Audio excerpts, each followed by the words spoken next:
Good evening, everyone, and welcome to the Monday, April 1st, 2024 Board of Commissioners meeting. I'll call the meeting into order. And the first item up tonight is the invocation and Pledge of Allegiance. And this evening we have Pastor Crystal Owens of Mayock Assembly of God here to lead us in an invocation and Pledge of Allegiance. Mike, come up to the lectern, please. Thank you, Mr. Chairman and fellow commissioners. Let's pray.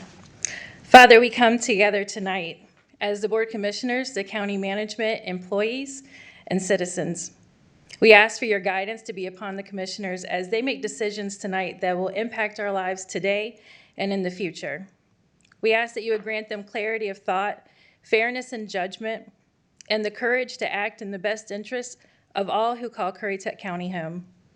May all the discussions tonight be filled with respect and understanding, leading to solutions that promote the well-being of our community. Now, Lord, go before us tonight.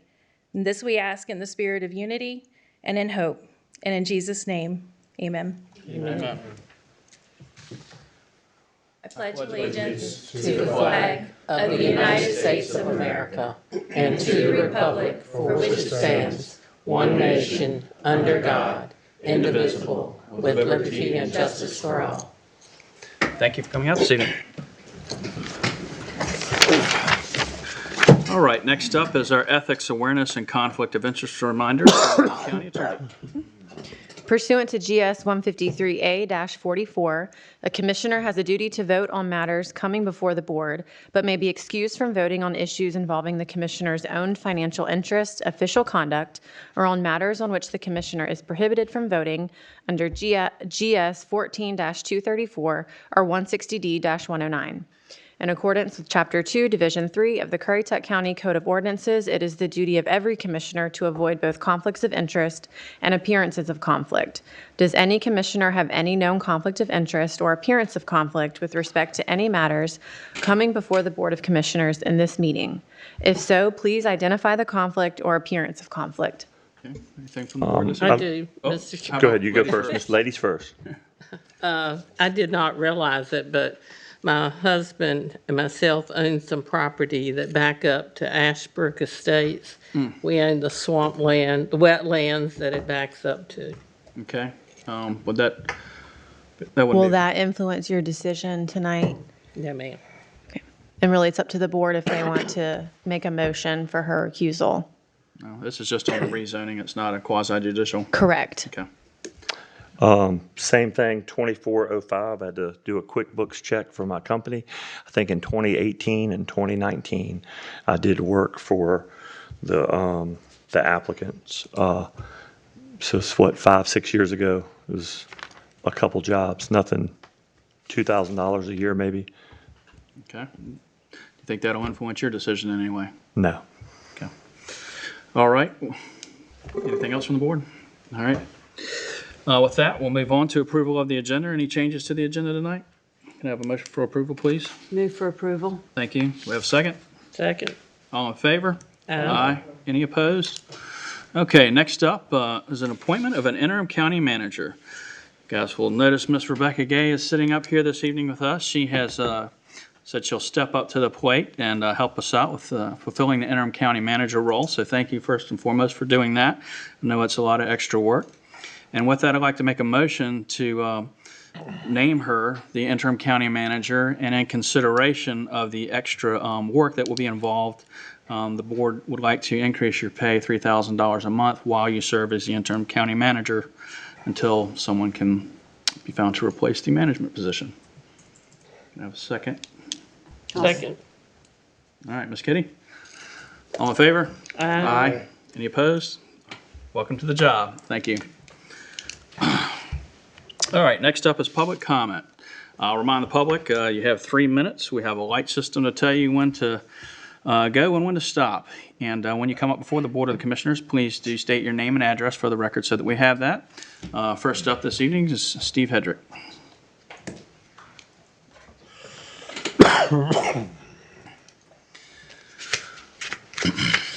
Good evening, Board. Steve Hedrick, 296 Summit Farms Trail.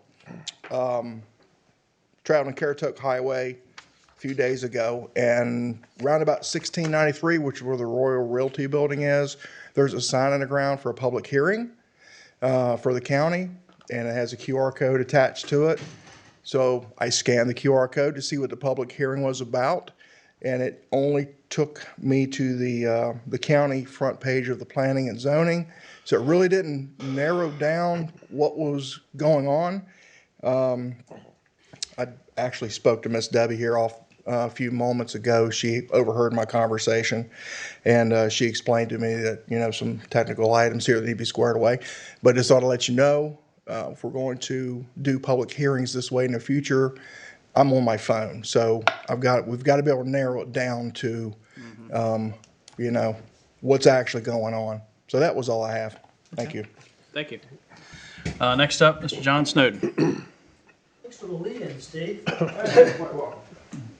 Honest, I didn't know he was gonna be here. I came with the same thing. This was on the side of Maple Road for Ashbrook, and, Hang on, John. I think you know by now the Yeah, I know the rules. So deal. you John Snowden, 112 Maple Road, Thank you. Maple, North Carolina. So I brought this in for you so you don't have to go pick it back up. But this sign is terrible. Has no information on it. It's a bright yellow sign in the middle of all the other signs on the highways around here. Okay. What you need to do, and I'm gonna make this real short, pardon the backside of this, it was not a winning contestant. That is a 4x8 sign. You can put that up on the side of the road with public hearing on the top, a custom QR code that takes you to the hearing, and the language on it, and they can be reused.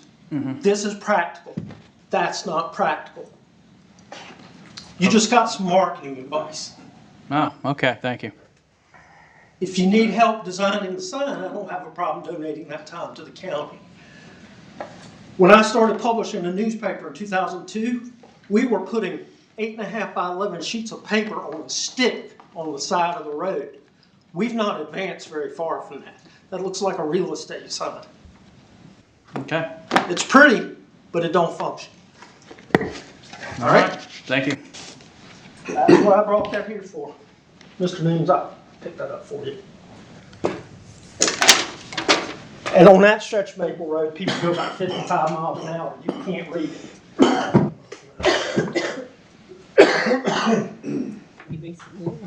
Okay. Is there anyone else signed up this evening? I have no one else signed up, excuse me. Would anyone else like to speak at public comment this evening that did not sign up? All right, seeing none, then I will close public comment and we will move on. Next item up this evening is the Commissioner's Report, and I'll start out to my right this evening with Mr. Owen Etheridge. Thank you, Mr. Chairman. Over the weekend, one of our Currituck staff family lost a father, Michelle Perry, who's the county engineer. And I just ask everybody to keep Michelle, her sister Stephanie, and their mom Debbie in their prayers in the coming days, because this was totally unexpected. And, Mike. as always. Okay. Do it again. If you'd like to, for the record.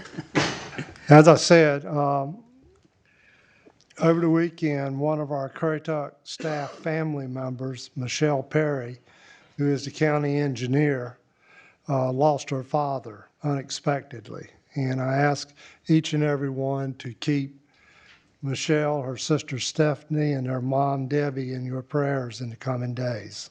Thank you, Mr. Chairman. Thank you. Commissioner McCord. I'd like to also weigh in on that. Mr. Evans, great guy, great family. Michelle's a huge asset to the county as an employee. And when I was in college, I met the Evans family for my internship to Elizabeth City State. I coached a rec basketball team. I was supposed to get 13 to 15-year-old boys as a 21-year-old male. I got 9 and 10-year-old girls, and his daughter, the oldest one, was on my team. That was a pretty unique experience of having to coach girls. But the Evans family were super nice and super helpful. Michelle's done such great stuff for the county as well as an employee, and they're just really good people. And I'm very sorry for their loss. Melvin will be missed.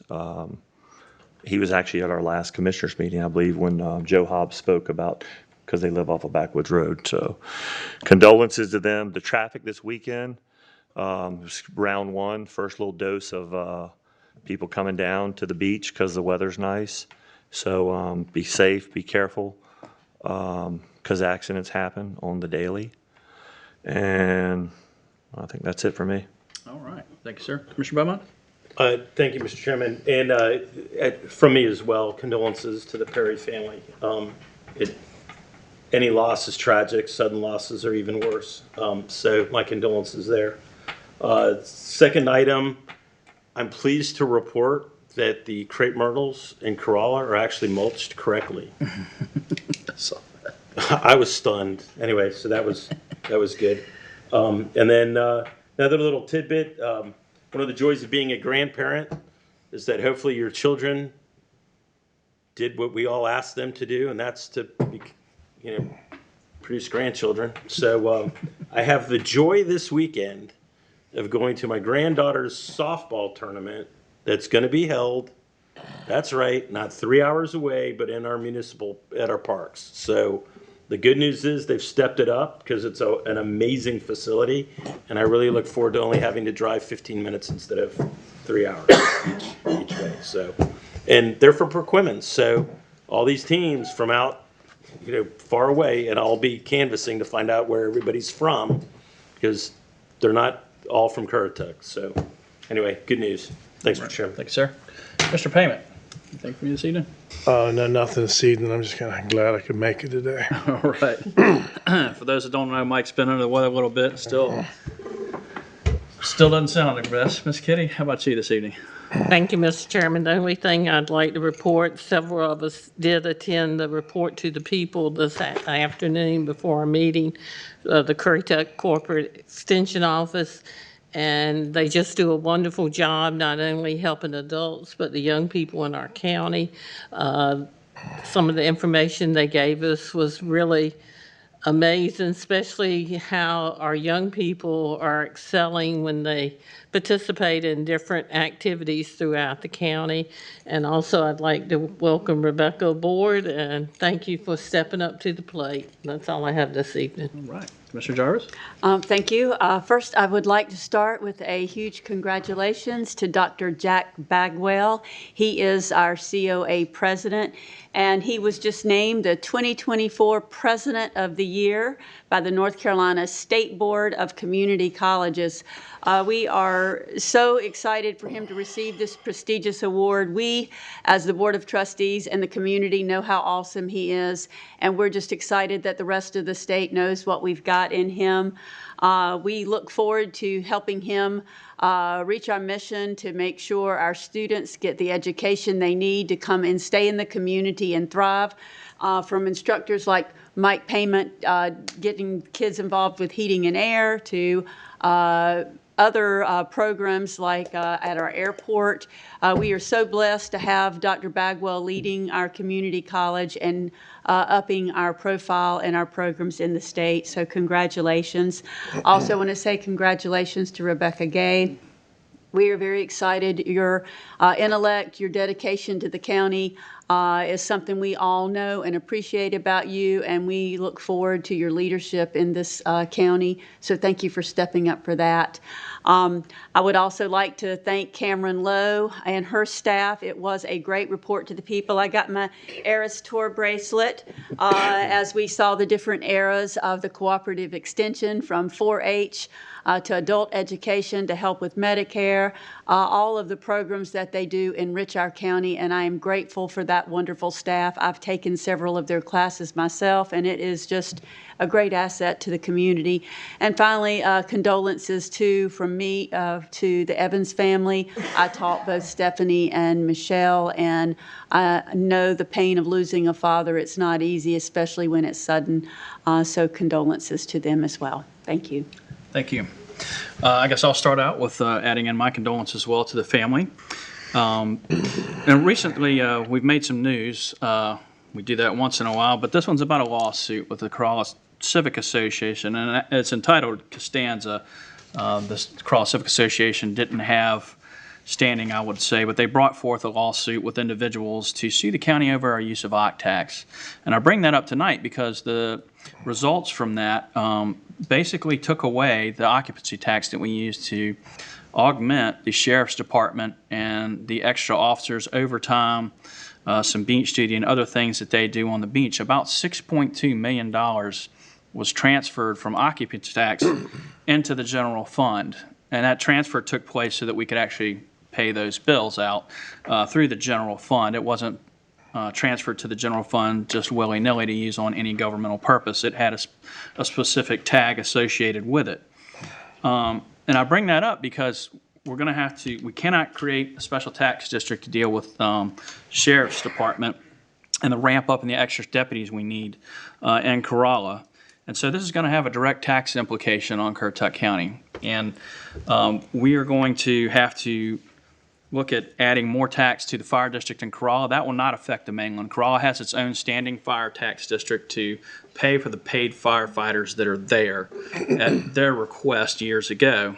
So we have been augmenting part of that tax rate through occupancy tax, recognizing that 90% of the calls are actually for tourism. They're not for the locals, the few hundred that actually live there.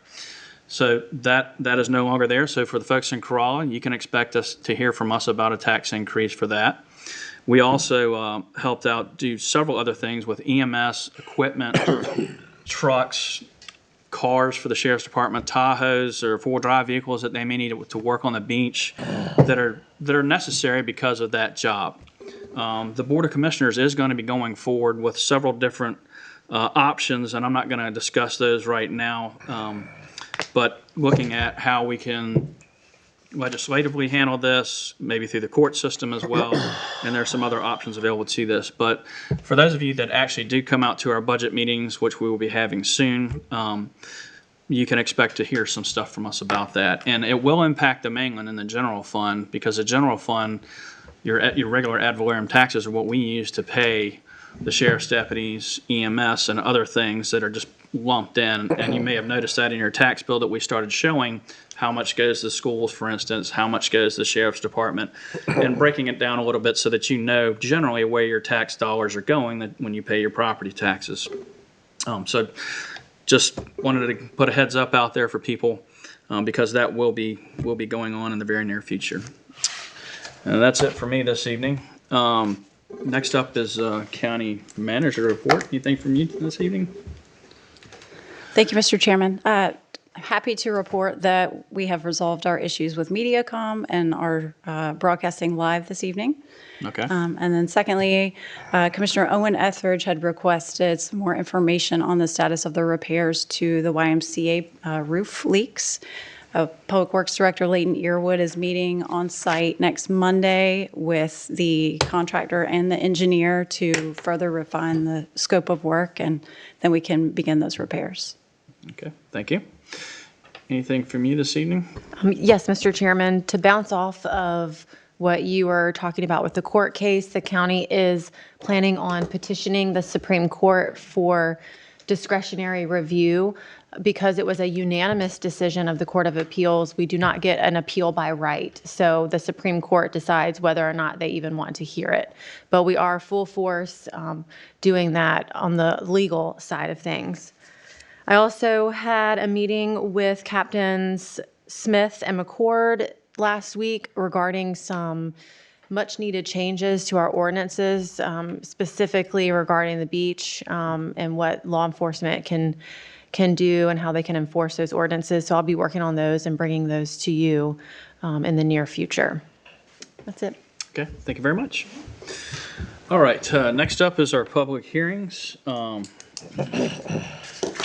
Glasses on so I can read this one. We have a request for a conventional rezoning of 48 acres from general business zoning to ag zoning. The parcel is located at 7972 Currituck Highway in Powell's Point, tax map 123, parcel 27 in the Poplar Branch Township.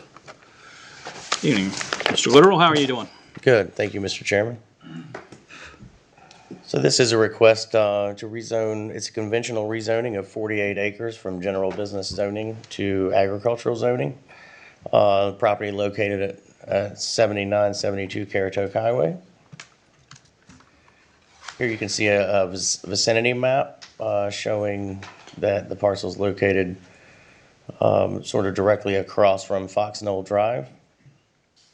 And this is considered a down zoning, which means that in general, it would allow for less intense development than would normally be allowed in the general business zoning district.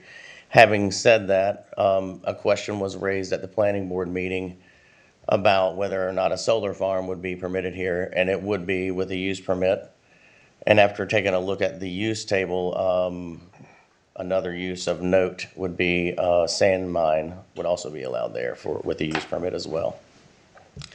According to the narrative turned in by the applicant, this is a rezoning request in preparation for some estate planning that they're doing. I just wanted to mention that.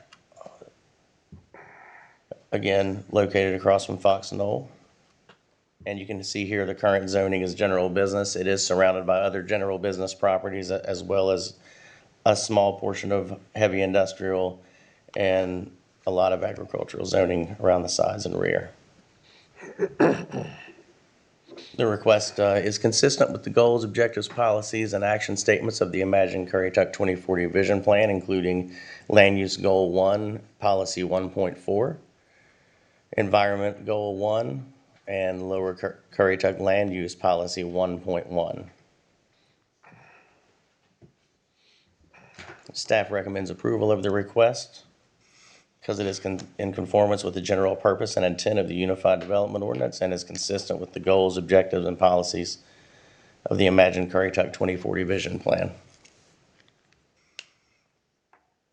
And with that, I'll leave you with the amendment review standards, and I'd be happy to answer any questions that you have. Could you back that up to the Sure. GB map? Yep. Thank you. Uh-huh. So, I just have a little bit of a problem with taking this. It's almost like a reverse spot zoning, right? You're now downgrading the zoning, which generally is okay, right? Right. But I just wonder how that affects the properties on either side. You know, right now we don't have a lot of commercial in that area. We do have Fox Knoll across the street, the concrete guy down there, and if a business wanted to relocate next to ag, could that cause a problem in the future for them, the intensity of uses, et cetera? You know, we just see it. You guys come in and you show us maps all the time. Well, this zoning is here and here and here, and it is in conformity with generally the area. So I guess I'm making a statement. I don't know if there's a question there or not, but it does seem like almost a reverse spot zoning, if you will, especially given HI is right next to the property. And if someone wanted to do residential in there then you've got HI right next to it, there's a potential for a lot of noise to occur within HI. True. Is that correct? Okay. Anyone else? Yeah, Mr. Chairman, Mr. Lord, what was this rezoning done, and maybe Owen knows this too, when I guess there was an era back in early 2000s when they just rezoned a bunch of different acreage from agriculture to general business and all that? Was that done? How long has this been zoned GP, do you know? I don't know.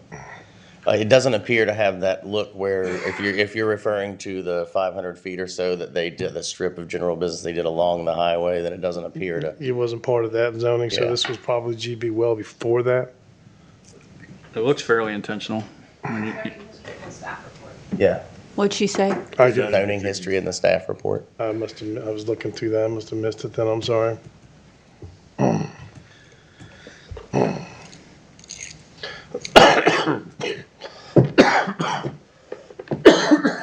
Any other questions, Mr. Whittle? Did you say that it would be too small for solar or not? I did not say that.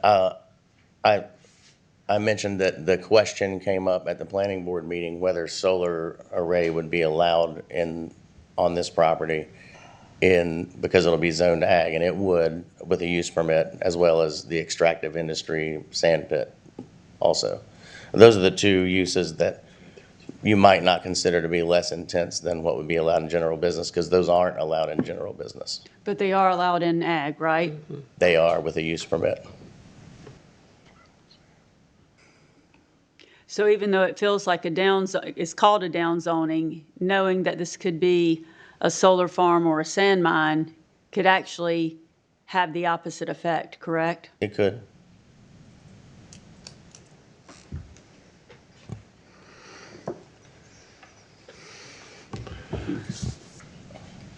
But the question is, with it being a use permit, you got another No, you don't. chance to look at No, it. you don't. Yeah, you would, If you Sam. get a use permit, how many times have we had to be turned down, the ability to turn down a use permit? Page 5. Well, it's still there. Okay. Anything further from Mr. Little from the board? All right, thank you. Invite the applicant or their representative up this evening. Good evening. Jane Gallup Newbern, 300 Leeward Drive, Chesapeake, Virginia.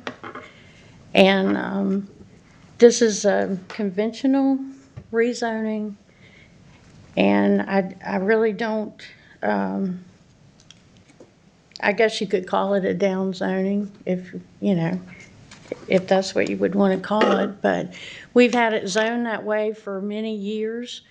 And if you look at the southern part of the county, there's a zillion lots for sale in commercial. Nothing's really moving a whole lot down there. The northern part of the county, it's a whole different deal. So, you know, we mainly are doing this for purposes of estate planning. And as far as I've known, we've paid lots and lots of taxes in Currituck County through the years. And I would think that if we wanted to switch a zoning, that would be something that we as owners would be allowed to do. My father-in-law had this land since 1936. So it's not like it's, you know, been changed a whole lot. But my son will be the one that's probably looking after a lot of things for us in the future. We have rental property in Currituck, and we spend a lot of time down here working on that. And we have paid taxes here for a long, long time. So if we are requesting a zoning, I wouldn't think, as long as we meet the criteria for all of the UDO, we qualify, we meet all the criteria for the UDO, I don't see a problem with it for us to do what you would consider, I guess, a downzoning. So it was originally agricultural, and at one time it looked like the county around 2008, things were selling and all, but we had rezoned it long before that in case we did decide to sell it. But we don't really choose to sell it. My son doesn't want to sell it because it was his granddaddy's, and it was, you know, from 1936, and we have a history with the land. We don't want to sell our land. But we, you know, we just choose to help him do what he wants with it. As far as he might want to do a housing, you know, a housing project on it or whatever he might choose to do for just a family subdivision. And he can do that, you know, with the agricultural, we have sold trees off of the property through the years, so we have, it's covered in pine trees. So it's had a lot of uses. Some were not ones we wanted because it's kind of been like a hunting recreation for a lot of people that we, you know, didn't decide we wanted because of insurance reasons. So we choose to, you know, my son may be down there some working on property through the years, and he's starting to help us with that now as we get older. And we kind of want him to be able to decide what he wants to do. And it could be just a family subdivision where he can sell a few lots in the future. So I think it's, you know, something that we should be able to do as long as we meet the criteria. Well, you're Your son, so he currently has no plans for it that you're aware of, Well, he helps us on all the rental properties now. right? So we do, he's down here a lot more than he was. He has employment also, other than just helping us. But we're at the age that we need help on the rental property. And so he'll be down here a lot. And I don't know what he'll choose to do with it, but we felt like that was something that we would want to do. So there was no particular reason to come in for the down zoning then? No. I mean, it just, I mean, I don't know what he will decide. It's hard to say all the time what your children are going to decide. So you do the best you can, right. and you hope for the best. Okay. I don't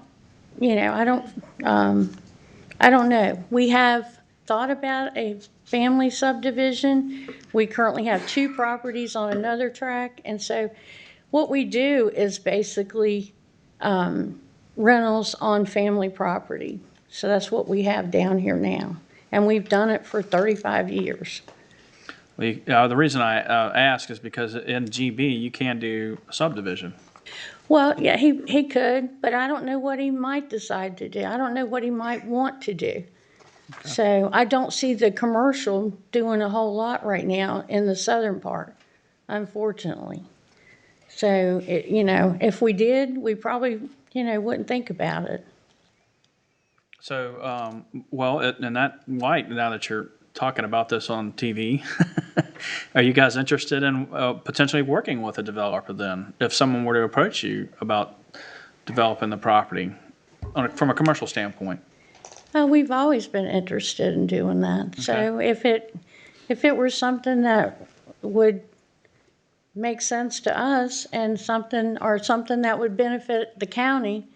I know the county's buying property in the northern part or further up the highway. They're buying a couple of tracts right now, I believe. So, yeah, if it's anything that would benefit the county or anything that would be something that would be workable, but we'd rather really not sell the land. Unless it was. What kind of activities that you can do in agriculture that you can't do in general business? What's the barrier? What activity would he not be able to engage in?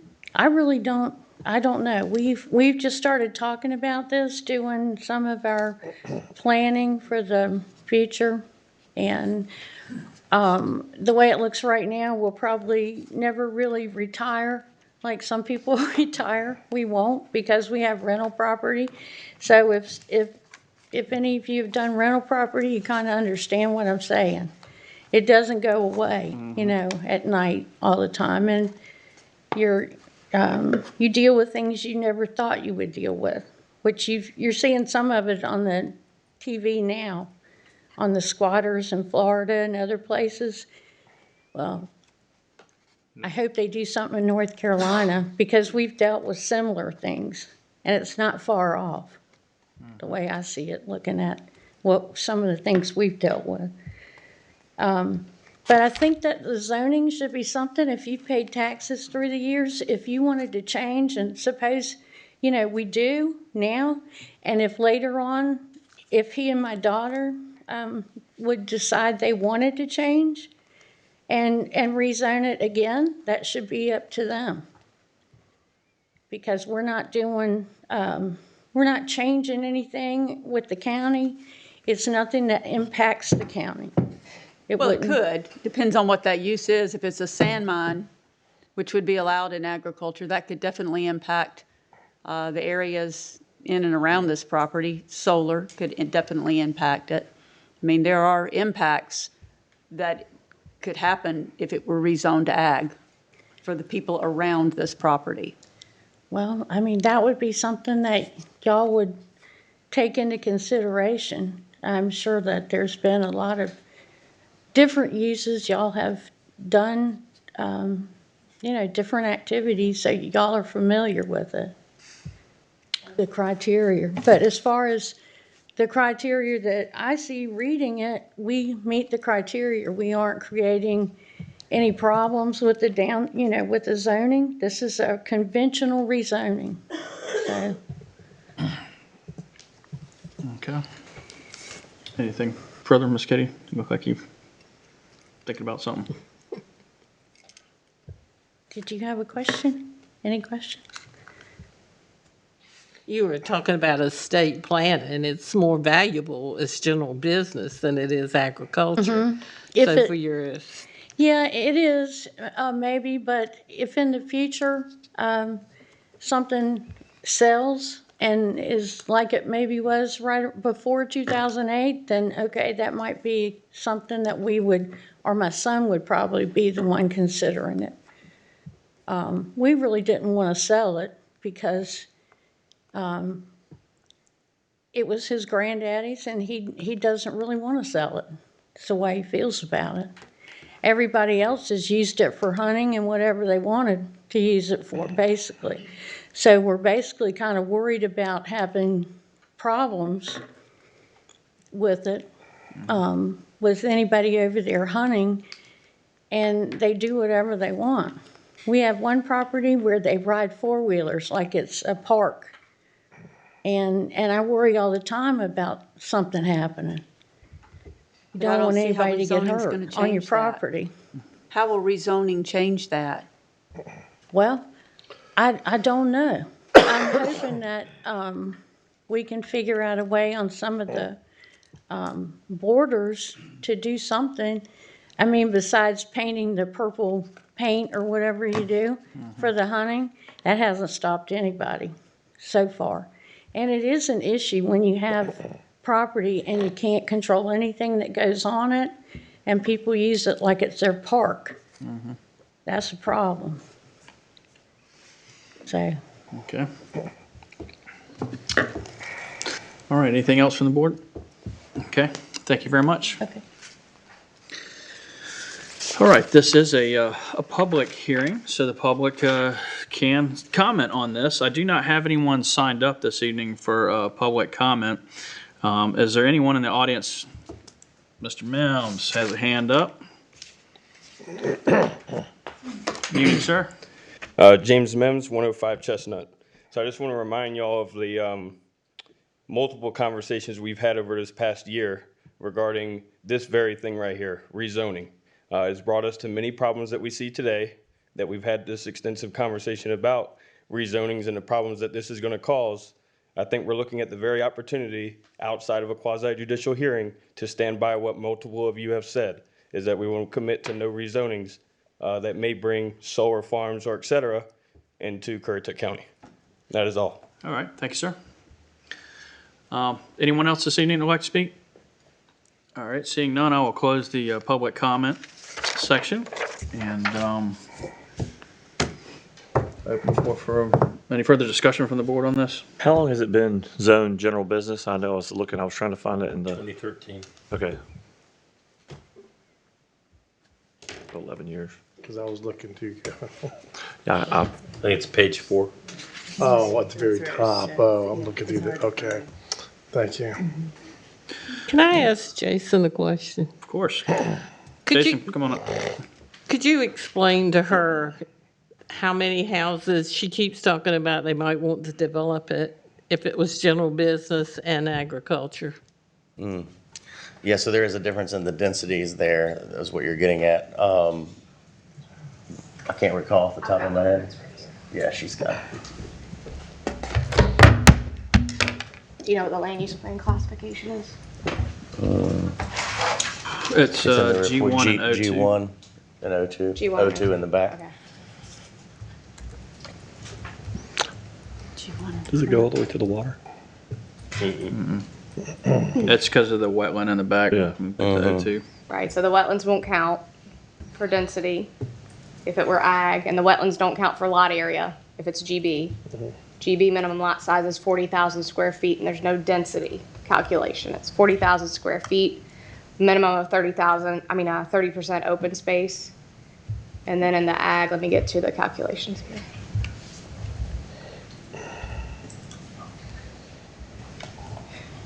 G1 would be considered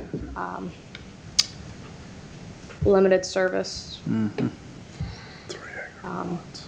If it's on county water with 50% open space, a conservation subdivision in ag would be 0.33 units per acre. So 1 for 3.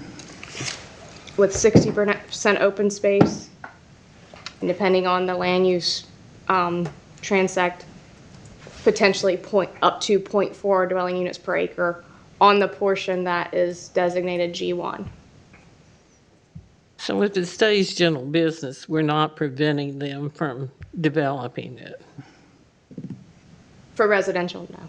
Right. Right. And it has the potential to actually allow for higher density, which is at Yeah. 0.4. And you can still farm in GB, correct? You can. You can put townhouses and all that. Thank you. Would GB, Okay. Anything further for Mr. Little? So clarify that density calculation again. It's 0.33 or 0.4 in ag, and it's 40,000 square foot minimum lot size in GB with 30% open space.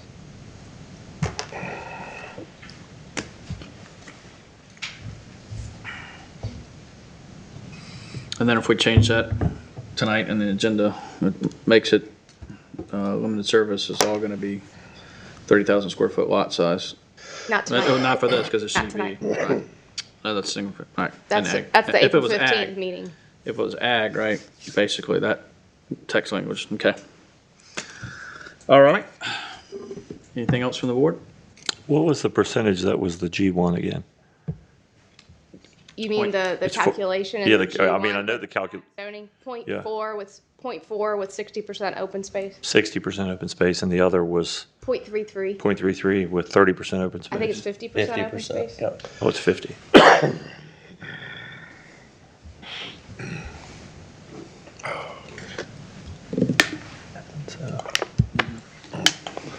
Okay. Well, if there's no further questions, I'll open the floor for action on this item.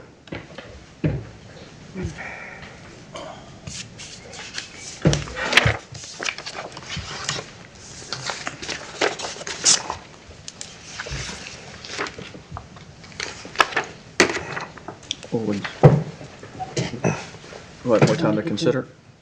I'm looking for something. Okay. So just a little bit more time, Selena's looking for something. I will say that in my history, there's never been a downzoning request that's been denied. It's always the first. You got a lot of history.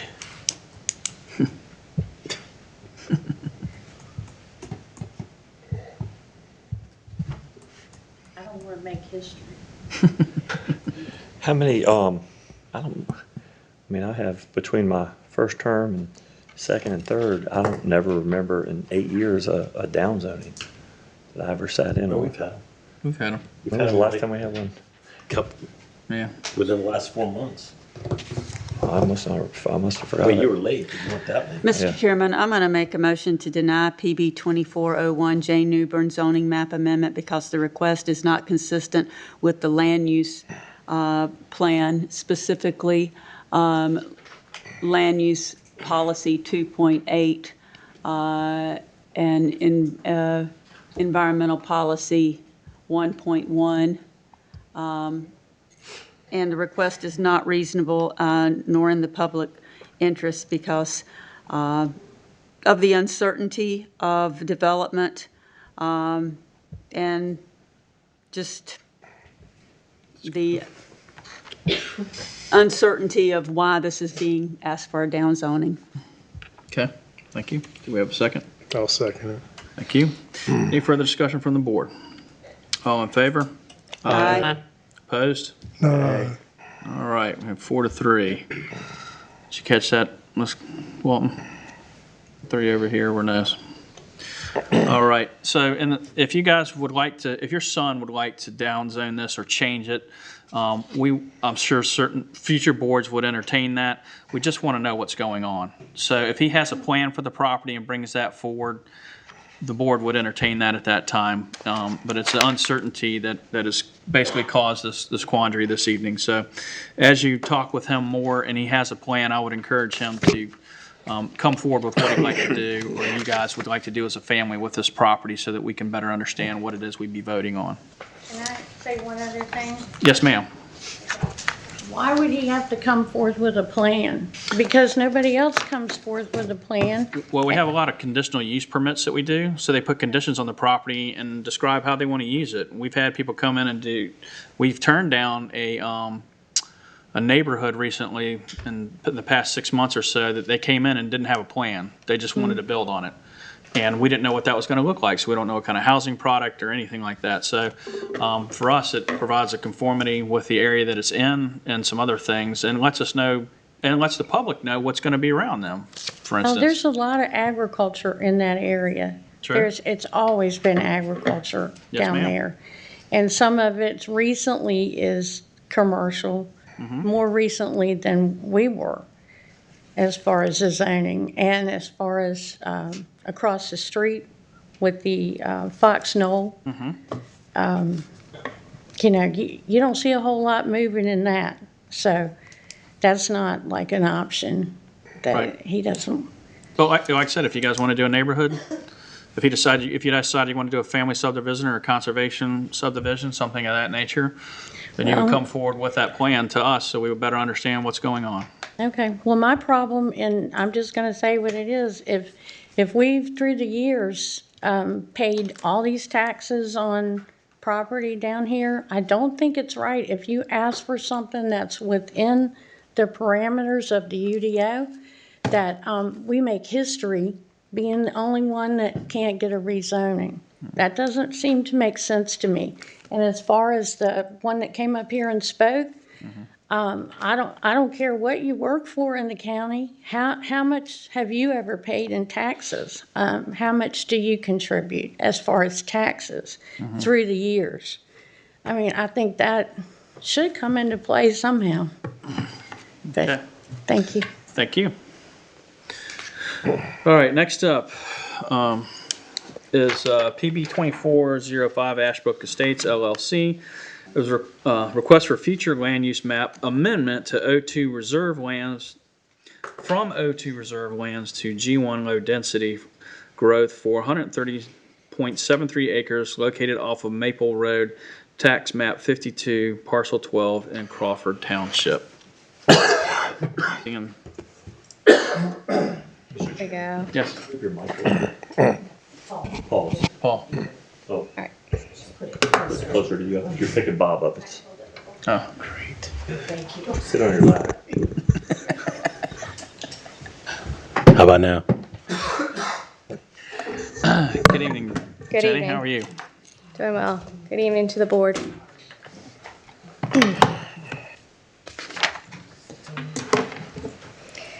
Thank you, Mr. Chairman. So this is a legislative decision, a public hearing for request for a land use plan, the map amendment for this particular property, from O2 reserve lands to the G1 low density growth, which we just spoke about a little bit with the prior hearing. Firstly, the board did see a rezoning on this property that was applied for in 2022. Ultimately, the request was to rezone to MXR without conditions. The board did deny that request January 17th, 2023. The applicant has then come back with a conservation subdivision application based on the existing current zoning of agriculture. And you may have noticed in your packet that that's mentioned in the packet, but we won't be talking about the specific details of the subdivision because it's really not appropriate for this hearing. That will be dealt with at a later time through the evidentiary hearing process. But just to note that subdivision application was received and considered complete prior to the changes that the board made in September, October of last year regarding density and removing the wetlands from density calculations. So the application was submitted and determined complete with staff, and then through review of that That's why we're here talking about the applicant's request to amend the future land use map of the Imagine Currituck 2040 Vision Plan. The property you can see here is 130.73 acres. It is adjacent to the Maple Water Treatment Plant, Maplewood Subdivision, Brady Landing Air Park, the DOT facility, and it's also near the Currituck County Regional Airport. The property is currently zoned agriculture, and you can see the surrounding property is also zoned agriculture. The property is located, let's see. First we have, this is the map that shows the current land use map in the plan. You can see that the entire property is currently designated as O2. The property is also within this Maple Barco small area plan boundary, and you can see there are several designations there on the property. To the north, or there's rural. To the rear of the property is conservation, and then there's an area that's considered transitional in the Maple Barco plan. Before you jump any further, can you back up to that? Do you know how this ended up like this? I know you worked some on the land use plan. It looks like somebody spilled their coffee on it. Yeah, and this is actually from the Maple Barco plan. I'm not sure how the map. It is very odd the way that goes from transitional to rural to conservation. And Jenny, what does transitional, what does that look like as far as zoning? So, glad I printed this off. So the Maple Barco plan designates the transitional as being appropriate for areas between land use classifications that may contain non-compatible uses. Transitionally designated areas should be allowed greater flexibility in the types of services and uses. These areas provide an opportunity to ensure future land use conflicts are minimized through careful attention to the existing context of immediate surroundings and thoughtful site design. This may include incorporation of increased buffers, low-impact development techniques, architectural standards, and preservation of culturally or historically significant landmarks. Not really that clear. I thought it was just me. Okay, yeah, I read it this morning.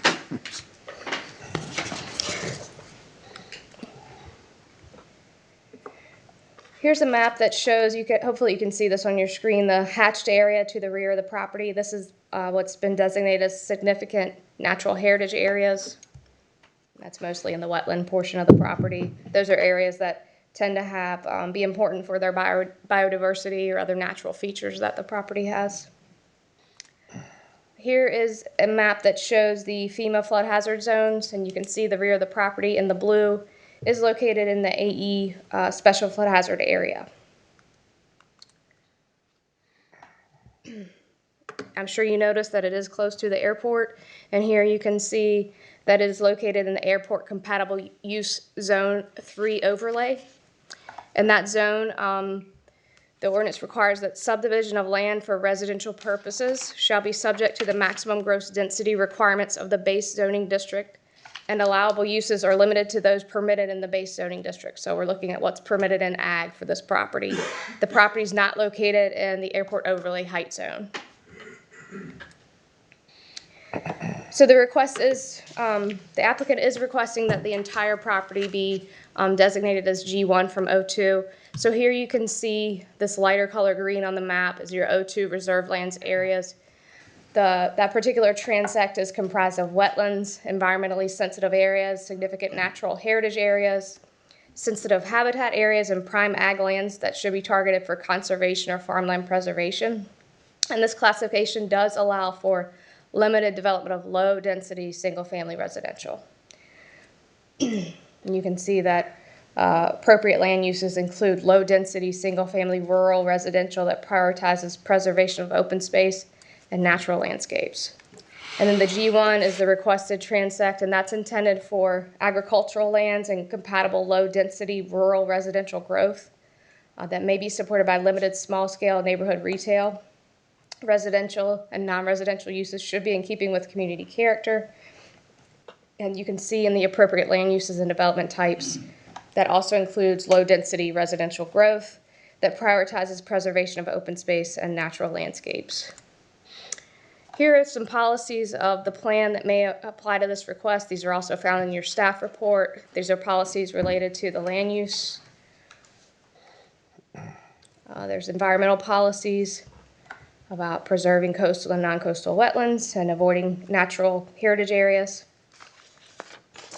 And then the planning board and staff recommend, so here's the staff recommendation that the planning board also agreed and recommended, that there is a portion of the property, the upland portion of the property, that could be considered consistent with the G1 low density growth. But the portion that has been designated by the Army Corps as jurisdictional wetlands, which is approximately 22.79 acres, really more closely fits the O2 reserve lands definition and transect description. And so that's the staff recommendation that the planning board also agreed. And that's consistent with, I recall, we've had at least one other land use plan amendment since the land use plan was adopted, where the applicant came in, had a wetland delineation, and we basically used the wetland line to designate the portion O2 that was wetlands and the upland portion. In that case was actually G3, it was a property in Corolla. And this just shows you the staff recommendation so you can see that this is the line here of where that new O2 transect could be based on staff and planning board recommendation. And just because ultimately the property will be developed for residential, thought the board might like to see what number of units could be achieved on the property depending on the future land use map classifications. So you can see under the current classification, if it stays O2, if the whole property stays O2, then that 0.33 would be the density factor, and it would be a maximum of 43 lots. That's under the prior language that allowed wetlands to count. Then you can see the applicant request on that next line to update the entire site to G1 will yield 52 lots. The staff recommendation and planning board recommendation to keep the upland portion, or to keep the wetland portion O2 and designate the uplands as G1. I think I just said that backwards, but anyway, wetlands O1, O2, it's too confusing. Uplands G1. That would be a calculation where you differentiate the way you're calculating the amount of density on each portion, and that would allow a maximum of 50 lots. And then if they were coming in fresh with a new application under the current ordinance, they would be under the UDO language that excludes wetlands from density with the current future land use map of O2, and that would be a maximum of 35 lots. And I'll leave you with whichever screen you'd like me to leave you with. Back to that calculation the graph you just This one? had. Actually, I want to make a comment because this is a great illustration of what we've been talking about to the public. This board had heard you, and James Mims has been very vocal, and other members of the community, and it clearly shows what the changes are that we've made. In this particular instance, it would create 8 less lots than under the old ruling allow, and we'll have larger lot sizes to go with that. So in addition to that, so if we decide to do nothing tonight, we deny the request with what they have submitted, do they have to come back in and reapply, or is it just an amendment to the submitted stuff? They can amend the submitted I just want to make plans sure it doesn't and yeah. trigger them to have to come back through a complete process and resubmit and then run into the new lot language. Comments, questions, thoughts from the board for Ms. Turner? Thank you, Jenny. All right, this time I'll invite the applicant or representative up if they'd like to speak. Any of this?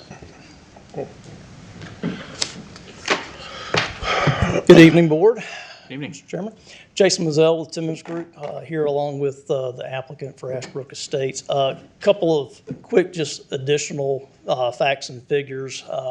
On the presentation that staff made, there was not a a look back at the 2009 land use plan. That land use plan had the entirety of the property as full service, which a lot of our SFM zonings and things like that are based on full or limited or rural.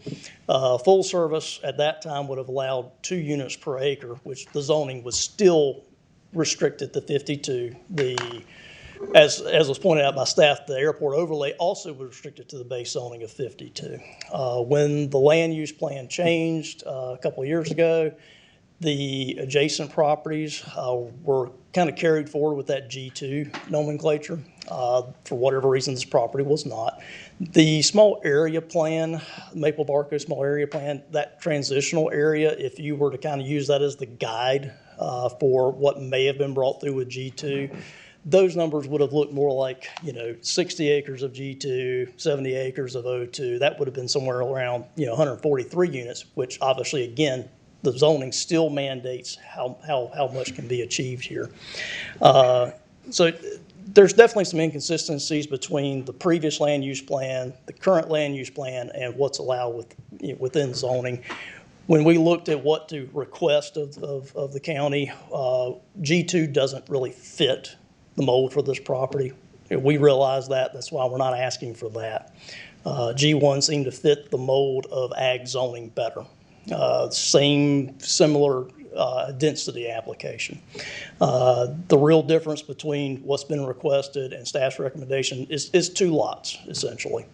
Is it the hill anybody wants to die on? No. But 2 lots help spread out infrastructure cost, help keeping the cost of the overall project down ultimately.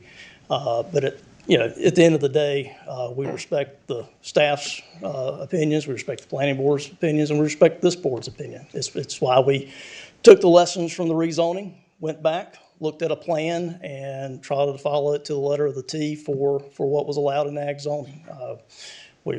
Currently, again, we're not going to talk about the project tonight, but we've tried to adhere to every aspect of the UDO and look after those culturally sensitive areas in that plan. And regardless of what happens tonight, we would still do that. So I'm happy to answer any questions on more of the technical side and how we got here. The applicant is also here tonight to offer any additional thoughts. Okay.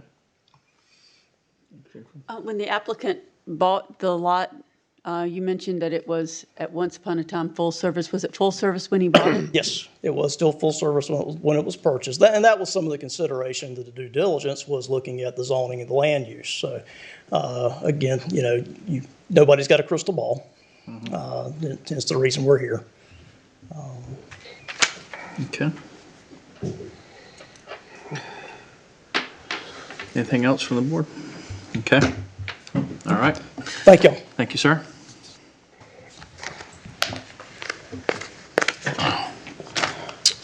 Okay, that being said, this is, again, another public hearing, and the public is invited to speak, so I will open the public comment portion. First up, we have Stuart Ennis. I'm assuming you just signed up just in case you needed to come up this evening? I just wanted to put a face with the project. Okay. I'd like to, if I may. Come on up. Stuart Ennis. My office is located at 113 Baxter Lane in Moyock. The multitude of algorithms used to figure out the density and all the new, mathematical equations and everything, I just want to boil it down to something a little more simple. It's 52 lots instead of 50. The lots are still going to be an acre. We're only using, relatively speaking, a minimal portion of the entire 130-acre tract. We've had a formal wetlands delineation done by the Army Corps of Engineers. Nothing is being impacted there. We've hired a very respectable engineering firm in the area to ensure that it meets all the standards, requirements of the UDO. We're small town builders. We're small town, investors in the property. When we started it, we did 52 lots, and we thought we'll come to you guys and we'll ask the board for permission to do something with a much higher and greater use of the property. You all said no, and so we didn't file a lawsuit. We didn't go on social media and say anything negative. We didn't do anything negative. We literally just went back to the drawing board with what was the original plan of 52. We respected your decision, and that's why we're here tonight, to ask for that opportunity.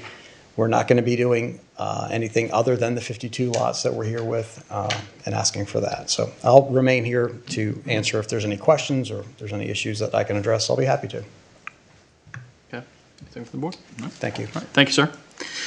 All right, Steve Hedrick.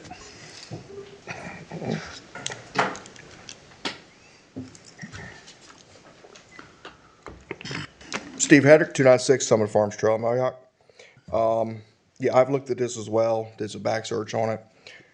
The only thing I see here that could be an issue in the future is if we rezone from the O2 to G1. We have just now set a precedence for future developments. I think that would probably set a legal precedence. I'm not an attorney, but I'm just gonna guess.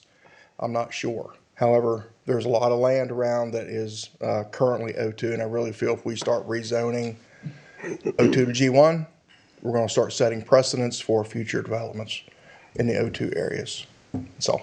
Okay, thank you, sir. Next up, I have Mark Lusinger. Good evening, sir. Good evening. Mark Lusinger, 118 Aviator in Maple. I live in the Brady Landing Air Park that's right across Maple Road. Back in 2012, I was involved in getting the airport overlay plan put together with Ben Woody back in those days. I think most of you were still here there. At that time, the concern was over airport noise complaints from those houses. We had issues with the safety of flight. At the end of that, the board unanimously approved that zoning, get the overlay in. I'm also previous airport manager. I talked to the current airport manager, Will Nelson, a couple days ago, and he said that currently operations can reach 300 a day at that airport. I mean, that's a lot of traffic. That's probably considerable increase over what it was back in 2012. And that brings with it not only airport complaints, but you have to realize the planes flying on downwind to land at runway 5, which is one of the major runways. They're flying at 800 to 1,000 feet over those 50-some houses. And I mean, it's going to be, a month before we start getting noise complaints complaining about the airport. That noise complaints start coming up with the FAA, and it could affect our airport improvement program, cutting off funding for the airport. It also increases the traffic on Maple Road, which is a big consideration. It's already kind of a racetrack out there. And I think one of the other important things is it puts a lot of legal liability on the county as far as what could happen out there if a plane runs out of fuel, doesn't make it to the airport, crashes into a house. The county, as owner of that airport, will be sued for that damage. So I want you to consider all that. My recommendation is no houses under that airport overlay. And I know we've, in the past, agreed to have a few on there, 30-some. I look back at my notes, and near as I can tell, we denied this in 2022. We also denied it in 2023, if I'm understanding correctly. So anyway, my vote is for no houses out there. 50 is too much. 30 is better. None is perfect. Thank you for your support. Thank you. All right. Lastly, John Snowden. Good evening again. I promise not to jump the gun this time. All right. John Snowden, 112 Maple Road, Maple, North Carolina. We're going to have a little practice session. Everybody, when you're called, all opposed, raise your hand and say no. We'll do that 3 times. Usually after you repeat something 3 times, you remember it. I've said this before. I didn't win the lottery. I didn't get to buy that land. If I bought that land, it would be in greenhouses, and we'd be feeding people in Norfolk. Agriculture is the highest and best use of land in this county. Residential housing is a black hole. These $300,000 things that these guys are building do not ever, ever, ever pay enough taxes to cover one kid in school and the fire and EMS. That being said, I know we're not going to stop houses on that land, but what we need to do tonight is not set a precedent, as Mr. Hedrick said. We do not need to go changing that land. That land is not changing. Whether you put houses on it or not is still marginal land at best. When I was about this tall, I worked for Ole Balance, and one of my first jobs, making $5 a day and getting paid peanuts and Pepsi Colas at Emma's Taylor store, was walking through that field picking stobs up and throwing them in the tractor bucket. I helped clean that land in the back, that swampland. Literally, it's reclaimed swampland. So tonight, I'm asking you to vote no. The gentleman will get his, there's only one question I had for staff. On your density comparison, at the top, you have 130.73 acres times 0.33 density units. Yields 43 lots, and then we're moving up to 50. And the number 50 and 52 has been batted around. What's the final possible count on this as far as units? All four of those are possible. Okay, so we need to just keep it, we need to keep it at 43. He gets use of his land. He bought it. He doesn't make maximum profit. Sorry about that. It's called due diligence. And this is a legislative decision, just like the zoning was. You do not owe it to him. It's that simple. I'm not going to talk about traffic on Maple Road or anything like that. The bottom line is it's a legislative decision. And remember, all in favor, keep it quiet. All opposed, raise your hands. Thank you. Thank you, John. All right. I have no one else signed up this evening. Is there anyone else that would like to speak that did not sign up this evening? All right. Seeing none, I will close the public comment. I do have a question, Jenny, that Selena asked about the property. When they bought the property, it was zoned differently. Is that correct? Or the underlying zone? Well, let's not confuse the land use plan Right. map. The with map. I'm zoning. sorry. Yes. There you go. Zoning is zoning. Right. Zoning always controls. Right. The land use plan is the guide to help you make a decision whether you want to rezone something or not.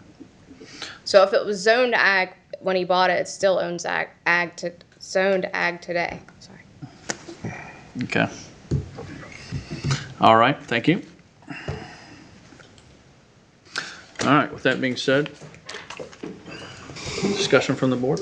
So one of the things I'm going to say, and I'm certainly not a legal expert, but I don't think I've ever heard where a municipality is responsible or can be held financially accountable for a flight mishap. And, you know, that got stated as a matter of fact. I'm curious what the legal precedent that would be used to state that, because ultimately it's the aircraft commander, pilot in command, is responsible for the safe operation of his aircraft. He runs out of fuel, it's on him, not on the airport that they're trying to land at. Mark, what am I missing? Yeah, the problem is that the county, if they change this overlay plan and allow housing under there, that makes them responsible for anything that happens out there. You're right, if a guy crashes into a house, his insurance company will say, okay, we got to pay for the house and damages and whatever else it is. But it can also come back on you. I've seen cases like this. I can dig them up, so I don't know them right offhand, where they were actually sued the airport as the deep pockets, like they frequently do in legal cases. And they'll go after the county as the owner of the airport, as well as the owner of the aircraft and whatever else they can find that has money. Okay, but, all right, I mean, thank you. You can sue somebody at McDonald's if you spill hot coffee in Yeah, your lap. and from a legal perspective, I mean, anybody can sue the county or the airport, but whether they would be successful, that's another matter, and I don't think they would be in that case. Well, currently under the overlay plan, housing is allowed, right? Correct. Correct. Okay. That's what I was going to ask. I was So gonna ask the housing same is thing. allowed? Yes. And Zone 3, that was my question. Okay. And the other thing I would offer that, you know, there are more dangerous aspects of the flight regime than others. Certainly landing and taking off are the two most dangerous. Downwind is very rarely an issue. If you're going to have an issue, it's normally trying to land or trying to take off. So for my fellow commissioners, you know, that is not where I would consider to be one of the more dangerous aspects of flight. Certainly that neighborhood is probably further away than Central Elementary School, just to put some things in perspective. Okay. Definitely. Well, you have what's the subdivision Ray lives in? Maple? Brady. Brady. No, Ray lives, Oh, the one, Yes, Maplewood. I was trying to remember the sign. And you got that right there Right. next to it. We've got plenty of houses going on around it. Yeah. Okay. Any further discussion from the board? Then I will open the floor and entertain a motion. Mr. Chairman, I as the District 4 Commissioner, I adopt by resolution and move to approve PB 2405 Ashbrook Estates LLC Land Use Plan Amendment. And I'm going to choose to go with the applicant's request because the request is consistent with Imagine Currituck 2040 Vision Plan. And And that would That- be for 52 houses? correct, Okay. lots. Lots, excuse me. Just The wanted request is consistent with O2 and G1 Transact priorities or profiles, and stating environmental goal number 1 and environmental goals number 45 as supporting finding of fact, Mr. Chairman. Okay, thank you, sir. Do we have a second?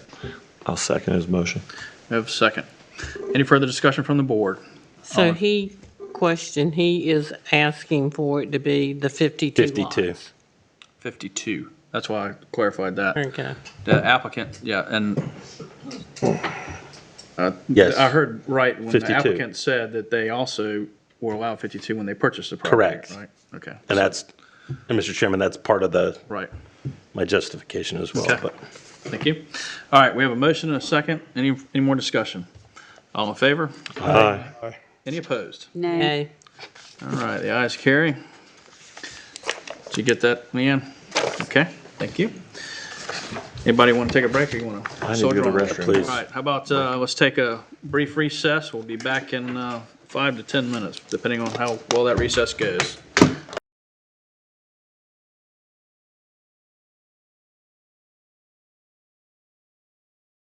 Good evening. All right, let's call the meeting back into order and pick up with our next agenda item, which is PB 24-08. Bissell Professional Group has a request for an amendment to the Unified Development Ordinance to revise Chapter 6, Section 6.1.4F to improve the process of transferring maintenance responsibilities from a developer to a homeowners association. Jason, how you doing? Hello. Mr. Chairman, can I ask one thing? And I thought about this earlier as I wrote down anything that I've maintained my company. I mean, it doesn't affect, in my opinion, I may need to ask the attorney if the turnover period takes further, or the turnover period goes quicker from who's ever paying my company, you know what I'm saying? When it goes over, when it's approved the state and all that stuff, I mean, with that, that doesn't affect me. No, wanna to make my sure. knowledge, this is just an amendment to the UDO. It's not a particular Not a specific, like a neighborhood. specific. It's that's all. Or, countywide. right, correct. It's going to apply across the board. I just wanted to put that out there. Okay. I'm still not sure what you asked. So did I. He was asking if he needed to recuse himself. Yeah, exactly. I was trying to get another break. Okay. All right. Mr. Literal, thank you for playing Thank you. along. Thank you, Mr. Chairman.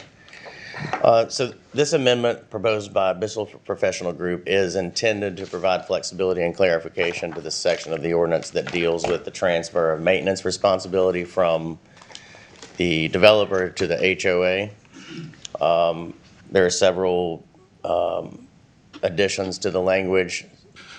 Some language has been deleted, and I'm going to read through those. If at any point you have a question, feel free to stop me and we can talk through it. Okay. But the general intent is to make this process smoother, more flexible, and as well as in some instances, easier on staff as well.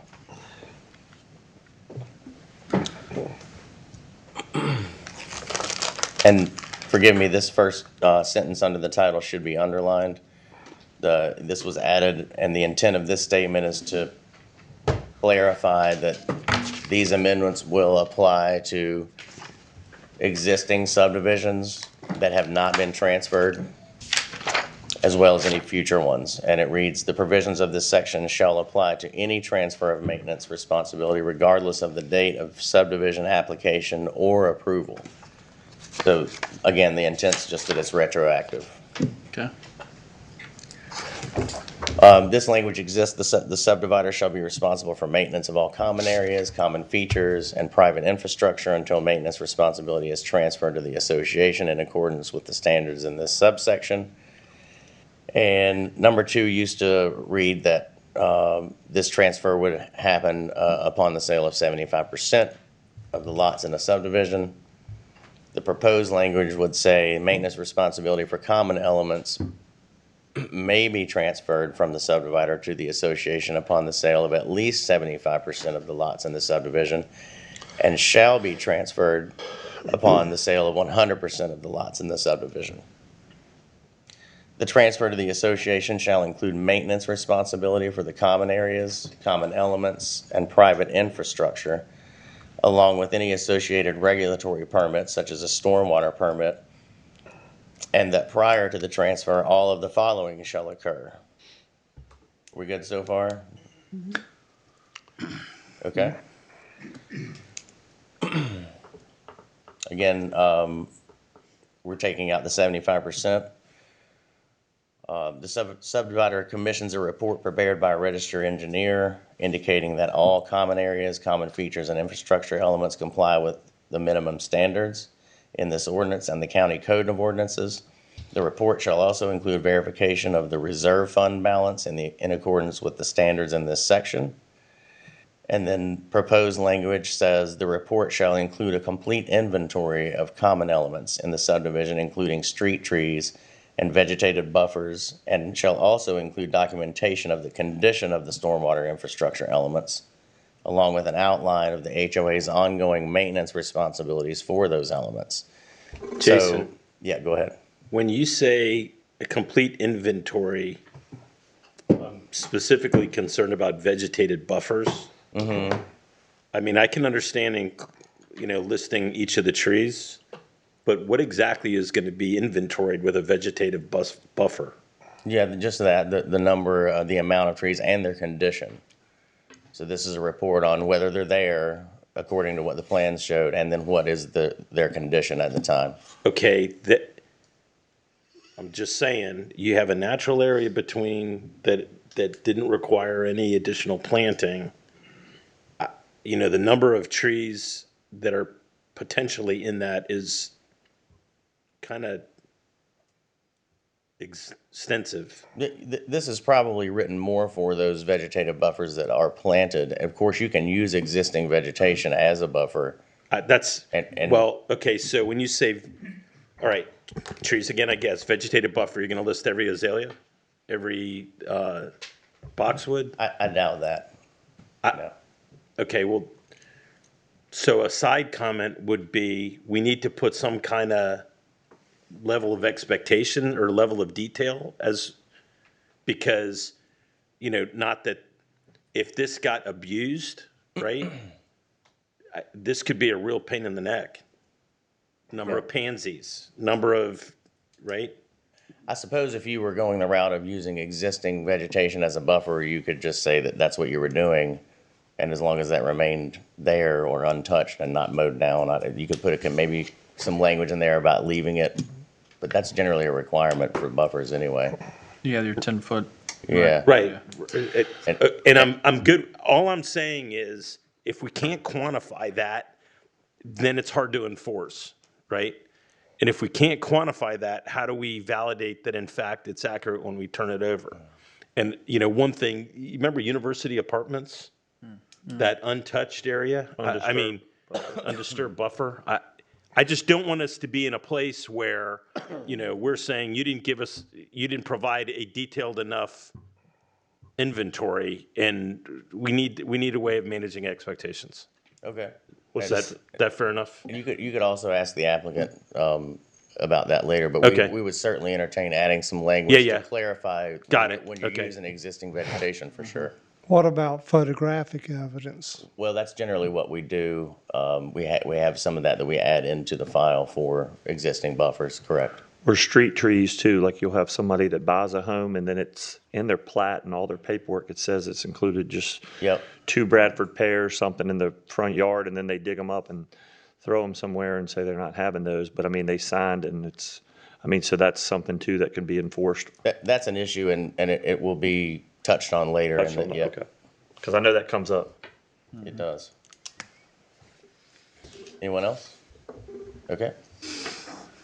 So county staff reviews, and it used to say and approves, and so the proposal says county staff reviews the report prepared by the registered engineer for the purpose of determining that the requirements of 6.1.4F, which is this section we're amending, 2A, have been addressed in the report. So basically, the engineer writes a report that includes all the things in the paragraph we just talked about.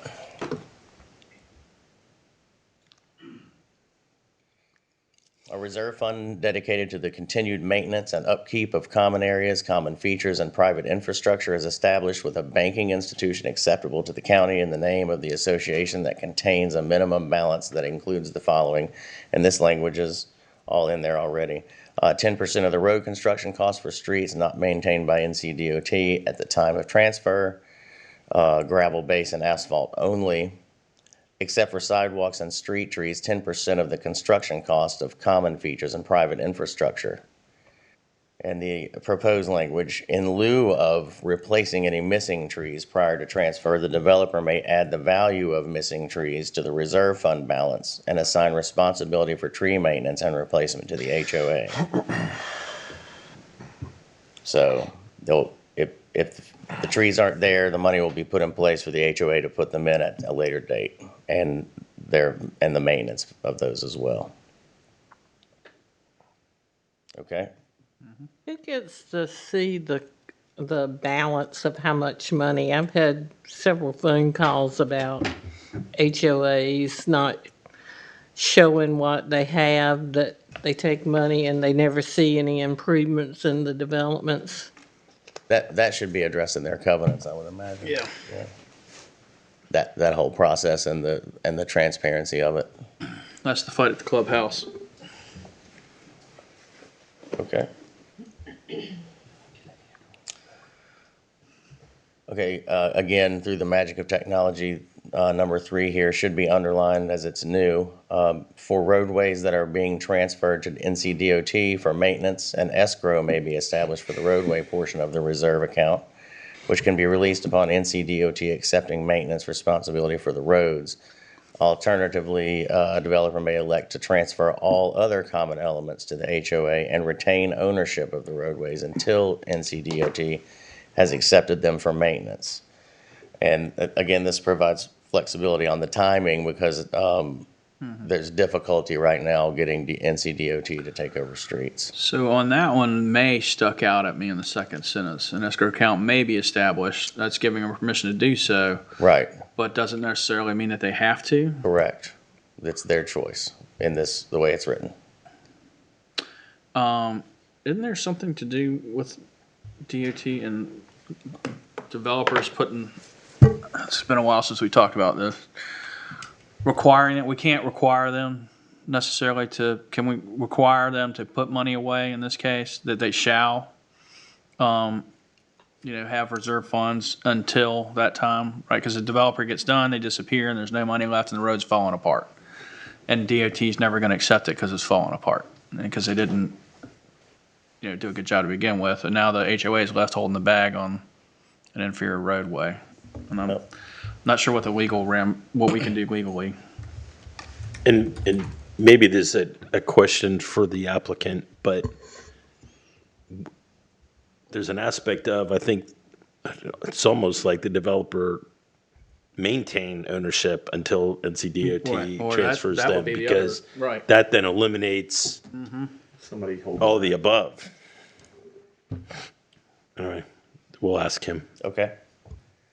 Number 4, in the event the association has not collected sufficient assessment funds from the lot owners in the subdivision to meet the minimum balance requirements of the reserve fund, the subdivider shall be responsible for the difference needed to meet the minimum balance requirements.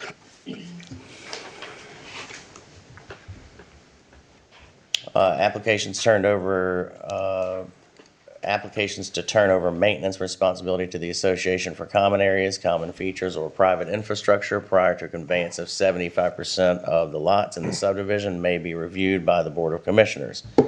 The Board of Commissioners, at the request of the subdivider, shall waive the requirement upon the finding that the association has sufficient financial capacity to assume maintenance responsibility for common areas, common facilities, and private infrastructure.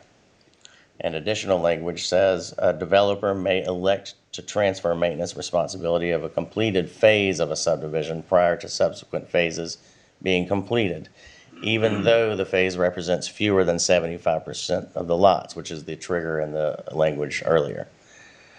Of 75% of the lots in the subdivision without Board of Commissioners approval when all other requirements of this section have been met. So they would have to meet all the requirements of the section. The money would have to be there for the HOA to take over that maintenance. But this is an additional option to do it as a phased turnover. So you have phase one, you got phase two and three. He could relay phase one to the HOA. The maintenance, correct. Mhm. But what happens in building two and three, the road's torn all to pieces? Why is the HOA then responsible for it? I'll let Mark address that when he comes up. You know, and that was a question I was reading on, on page 42 of the agenda packet where it stated about, changes from maintenance responsibilities may be transferred to the association. And then you brought up a good question, who makes that determination and why would you make it because I've seen developments in the south end of the county that have been going on for 20 years. Right. And if we just, if we turn it over to the few in the first few years, then it's just so they're responsible while they're waiting for the development. And then in this last section down here, it kind of reiterates, which I think it's referring back to that statement up there. And I'm just wondering, who makes that determination and why would you want to transfer it?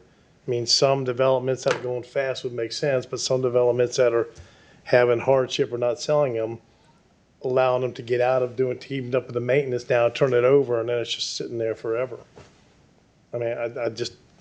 I think we just need to talk to Mark, find out. Okay, because that part just didn't make maybe sense. clarify the intent, because Yeah. the way I Yeah. read it initially, I was thinking about the grass, the shrubs, Right. the trees, That's the way I read it.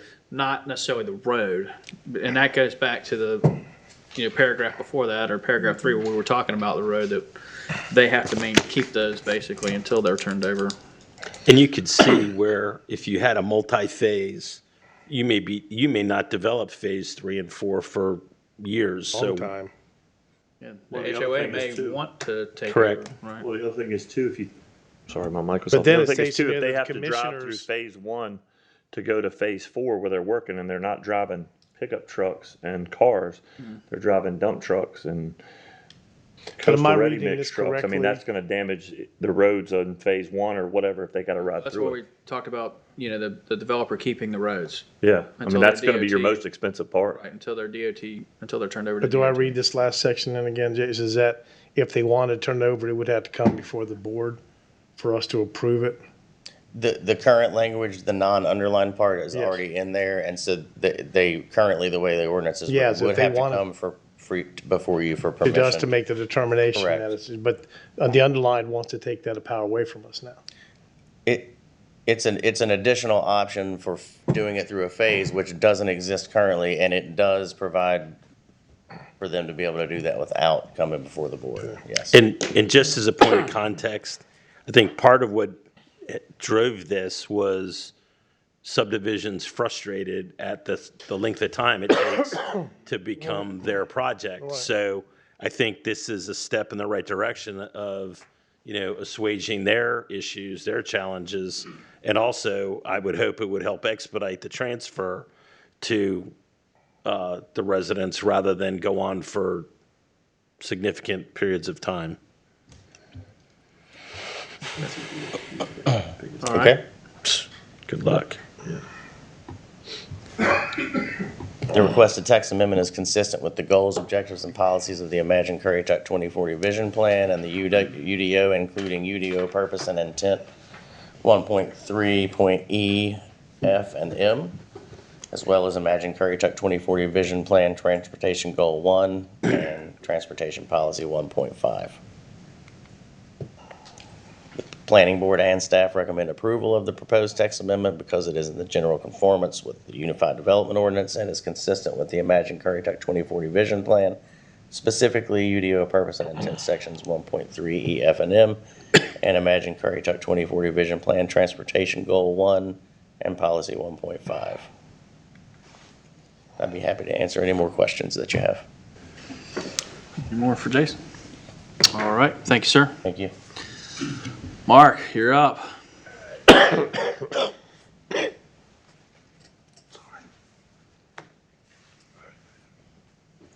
evening, sir. Good evening. How are you? I'm good. All right. Mark Bissell, 3512 North Currituck Highway, Kitty Hawk. Right. Well, let me just kind of run through it, kind of give you my perspective on these things, and then we'll get into some of the details. First of all, it applies to new and old subdivisions. You know, there are a lot of these that have been laying around for years completed that haven't completed the transfer yet. And why is that? Well, I mean, the seriously. process is really quite arduous as it is right now. So we go out, the developer commissions us to prepare a report. We prepare the report, we submit it to the county. The way the county approve the report is the county conducts its own independent investigation and does its own punch list of what needs to be done. By the time the developer hires somebody to go out and make those improvements, we go out and do an inspection, update the as-built, submit it back to the county. The county does its review. Months have passed. There's additional stuff that needs to be done. So if you're lucky enough to finally get to the point where everything happens quickly enough that all the deficiencies that have been identified have been corrected before more deficiencies are discovered, DOT hasn't taken the roads yet. That might take another year. By that time, the report's not valid and you've essentially got to start over. Is that, I'm getting a nod from Bill Nunes that yes, in fact, that's the fun. Okay. So that's the quandary. There's a language conflict in there right now. In one place it says you have to turn it over at 75%. Another one you can't turn it over until at least 75% of the lots have been sold. This resolves that conflict by saying you can start doing it at 75%, but you must do it by 100%. And we had talked about, prior to 100%, but if you got a subdivision where, say, you're selling the last 20 lots to a builder, you wouldn't be able to do that if it's prior to 100%. And I'd like to actually, on that one, I think it would be better to actually say the developer shall initiate the transfer upon the sale of 100%, because it takes a while to get through the process.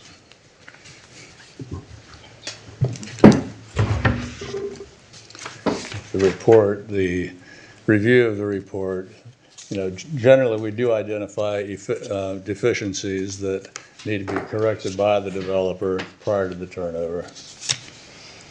And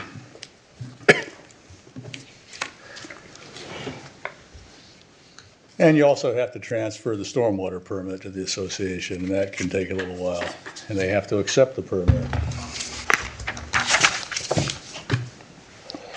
Has it ever not been accepted?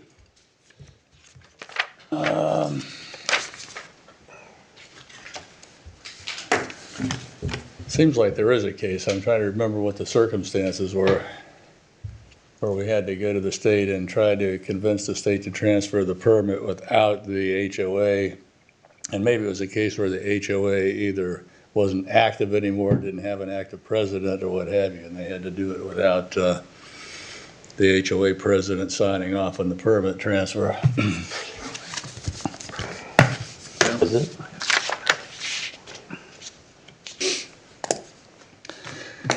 So the word approve was replaced in the next part with county reviews the report, but, one of the situations, one of the problems with the way it is now, that there wasn't a good standard for what the report contains, so we worked with staff to develop the language on really all the elements that should be covered by the engineering report.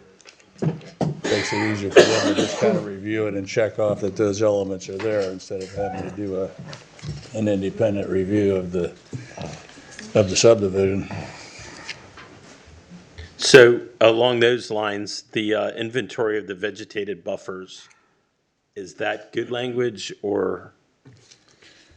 That's tricky because there is.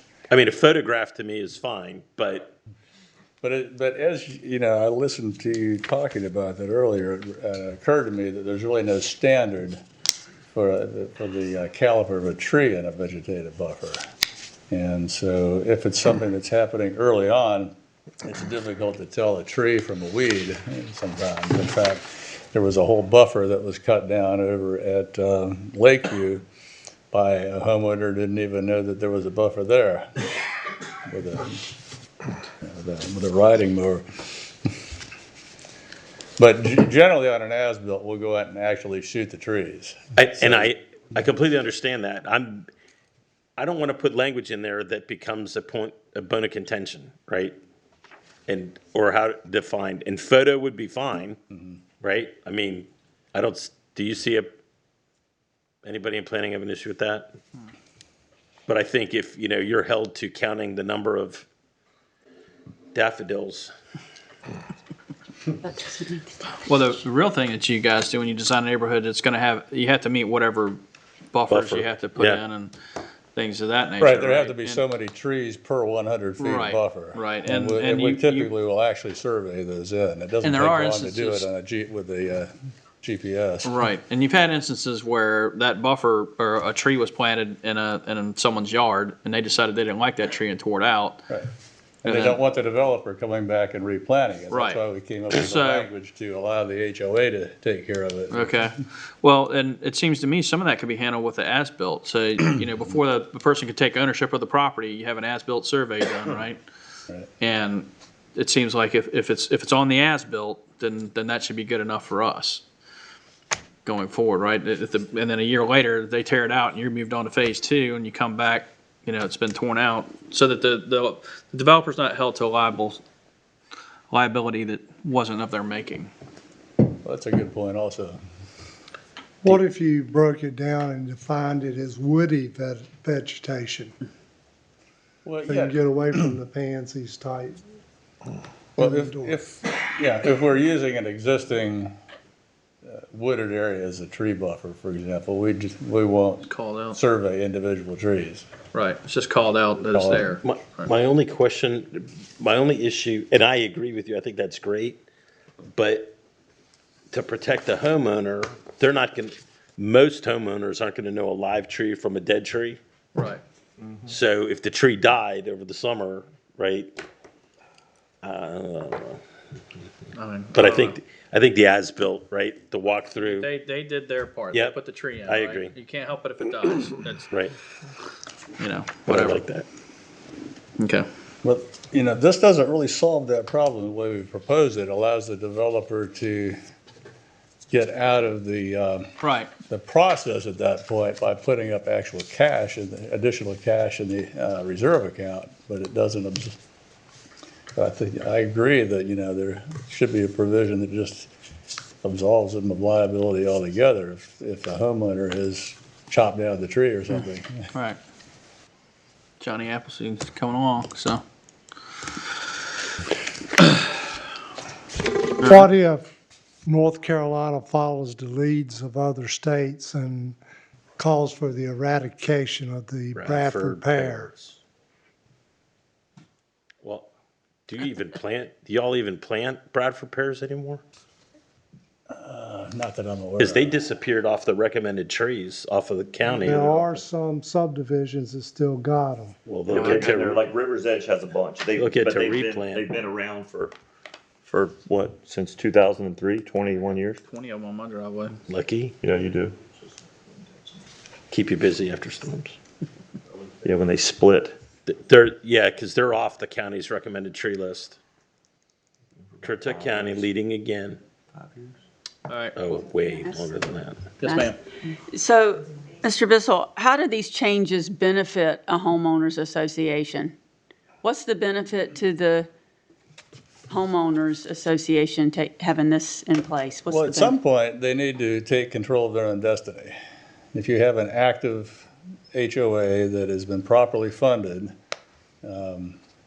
and, you know, they shouldn't have to rely on the developer for years and years to do these ongoing maintenance activities. Okay. So what's the benefit then to the developer? To the developer, if you do have that association that's functioning properly, then he gets to get out of the mix of it. The UDO requires that he fund the HOA to a certain level, and that level is 2 years worth of maintenance on landscape and common areas, and then the second and taxes and insurance.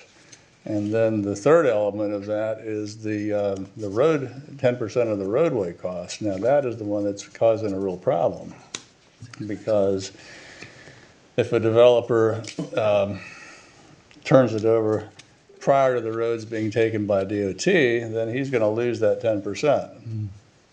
And then the road may not be maintained and may never be taken over by NCDOT, right? Well, they're his responsibility until they are taken over, Currently? But would this change that? This would not change that unless there's an agreement for the HOA to take those over too, and the HOA would be responsible for using that money to maintain the roads until DOT takes it. But I don't really see that happening.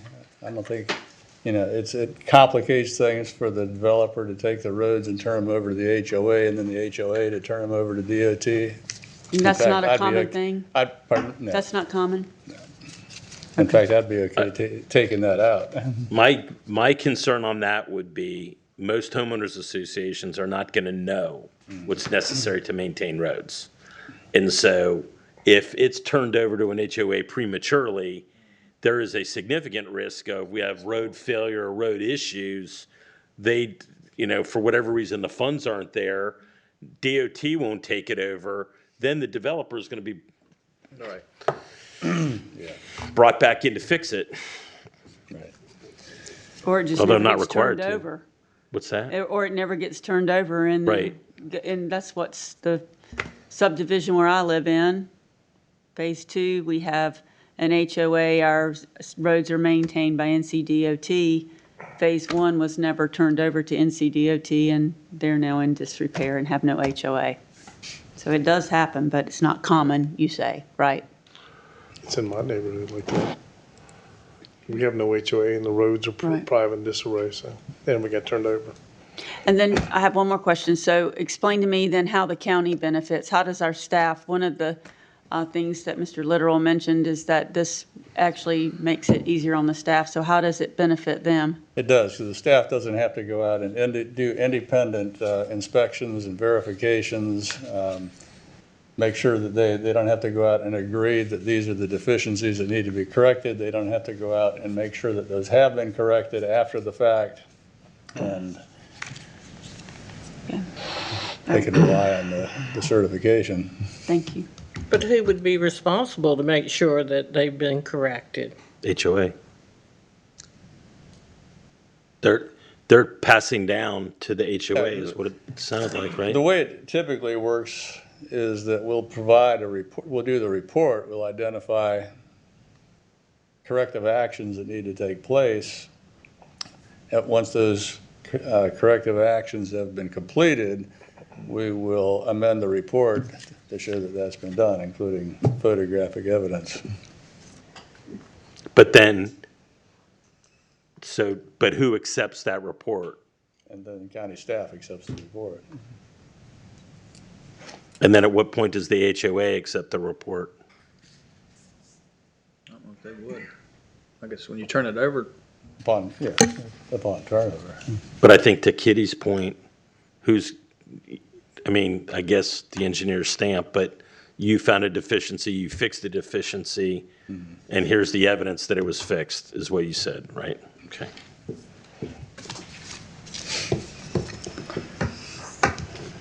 In terms of the language about the escrow may be established, what that is actually saying is that the developer can turn over everything except the roads, in which case, instead of turning that money over to the HOA, which he wouldn't want to do, he could put it in an escrow account for use on the roadways until DOT takes the roads over. Can you bring that back up? That text? Page 43 in the syllabus, or in the 43 packet. It's on page 44 too. Well, it just lets everybody see what we're talking about, and there it is. Yeah. One pass. Yeah, that's right. Back one. There we go. Okay, so that was the part that I had concerns that it may be established for the roadway portion of the reserve account. There's nothing compelling that I'm seeing here that that there's going to be money set aside or funds set aside for maintenance. Also, it clearly, I'm sorry. Between may and shall. Right. And it clearly says that alternately, a developer may elect to transfer all the common elements with the exception of the roadways. And I thought you had stated that you don't transfer roadways.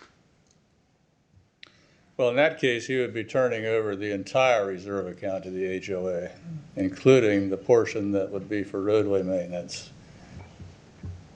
In the first part of the paragraph, he's not turning over the roadway maintenance part of the reserve account to the HOA. He's putting it in escrow instead.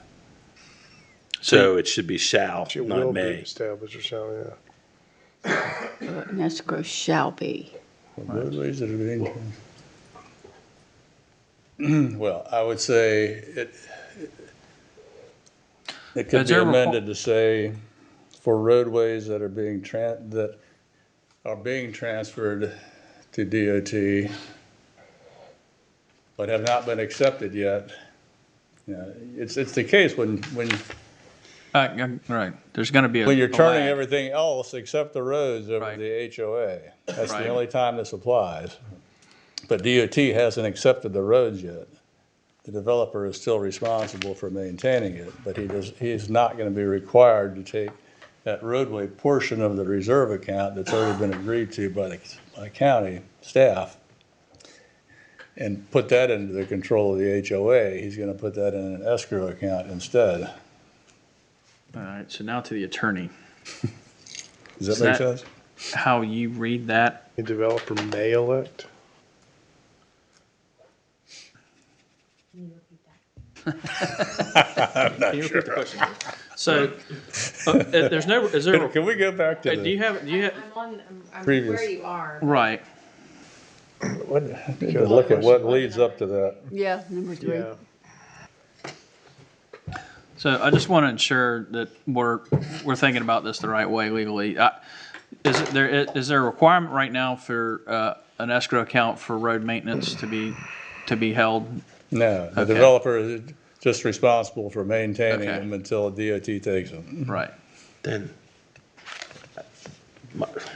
we changed pages, but All right. Yeah. so I'm looking at that Back a and page again. and I'm thinking we just delete the whole first part of that.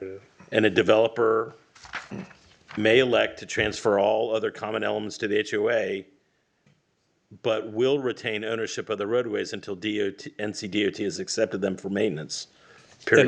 In which case, he's not required to turn over the roadway maintenance Correct. part of the reserve Correct. account. Right. Correct. So you're suggesting, Paul, to strike the first sentence of number 3? Yes. That is quite a sentence too, I might add. It's like I wrote. But what Mark's point is part of the HOA dues or there's funds that are in the reserve account for road maintenance. Right. So the developer would maintain those funds, however he maintains them. He's still responsible for the road maintenance. Right, and it's generally a substantial part of the account. Correct. Yeah, because it's the most So expensive thing. the point is the HOA doesn't get the entire fund because the majority of it is for the road. Right, they That's get what fine. they need, they get what they Yeah. need Yeah. for Yeah. birds and bees and Absolutely. plants and flowers, right. Okay. All right, are you confused? So what is the legal question there? Well, we got rid of. We got past the legal. We Okay, right so past that. striking the first You stalled sentence well. and keeping the last. Right, yes. You're striking alternatively. Right. And Thinking alternatively. Or just a Number developer. 3, a developer. Correct. elect. And does that work? These that are being transferred to NCDOT for maintenance.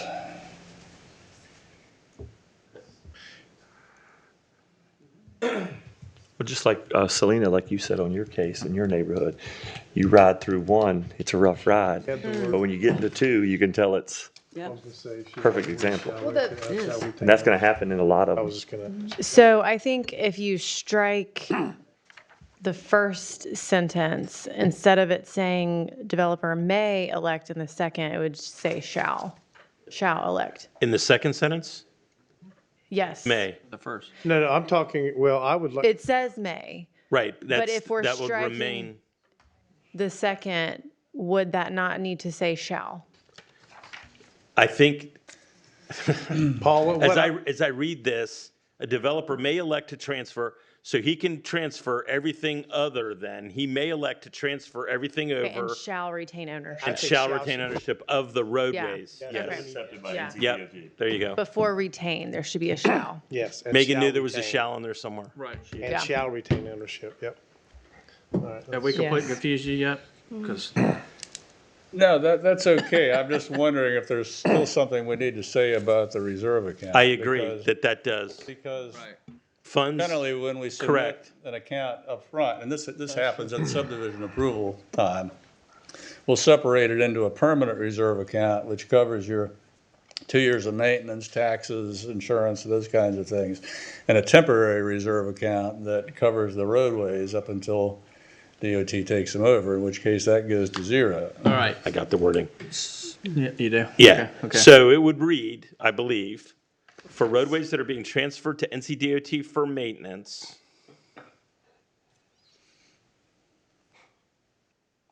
the roadway portion of the reserve account, which will be released upon NCDOT accepting maintenance responsibility for the roads. So you're changing the word can to will. That's a wrong sentence. Or we could just say the developer will maintain responsibility for the roadways until acceptance by DOT, and that portion of the reserve account doesn't apply. I think that's what we're all trying to say, but we're trying to say it. Different ways. All right. Should you modify it in the 10% section of the reserve account requirements? Is that where there should be some sort of statement that says, unless it's permitted below, or unless it's permitted in a certain referential section? Yeah. Probably not. Because but really it's what good you're to work on. modifying is number 1 of the reserve account balance. What Mark's saying is, instead of putting it in there, then the developer can still put that money in the escrow account, Right. separate from the Right. reserve fund. So change it up there on the escrow. So back it up to number 1. Yeah, good, yep. Bring. Okay, 10%. And you could potentially even say, read as it is, and this said accept, or alternatively, and then move that language up to I even, or 1.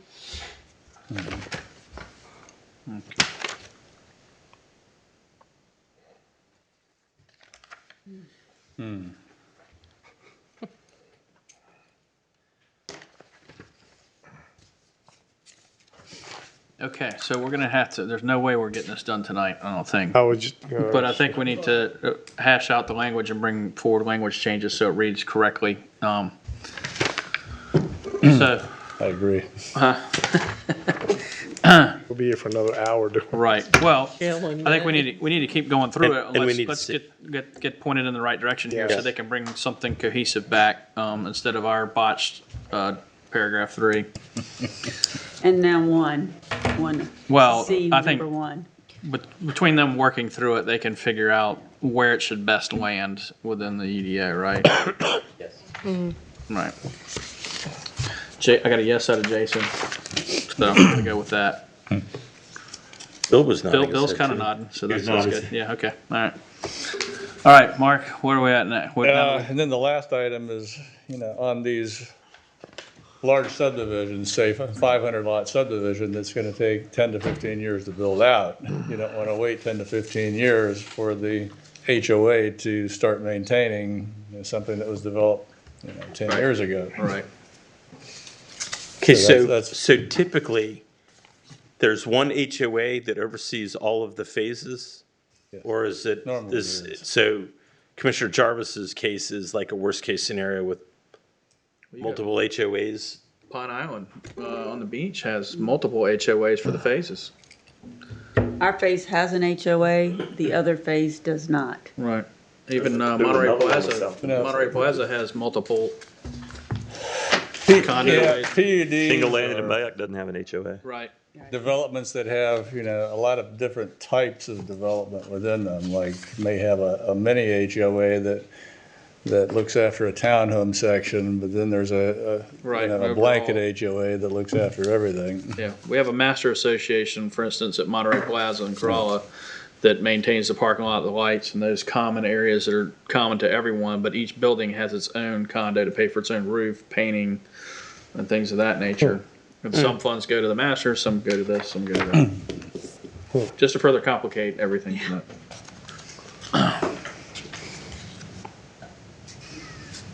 We don't have that in the mainland there. Well, you might with Foss. But anyway, if that first phase has been sold out and everything's up to snuff, then there shouldn't be any reason you can't turn that over while you're developing the. Okay, but subsequent again, phase. is that gonna be the phase 1 HOA, or is that the subdivision HOA that will gather more subdivisions as they join? Suppose it could be either. Typically, it would be the master HOA. Okay. To generate the funding, I would say all of it. You'd be a part of HOA number 4, and he's 5. It could be a nightmare.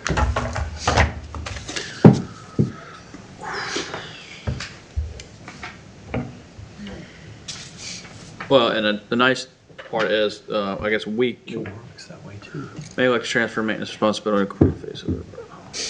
I think that needs to become before the Board of Commissioners.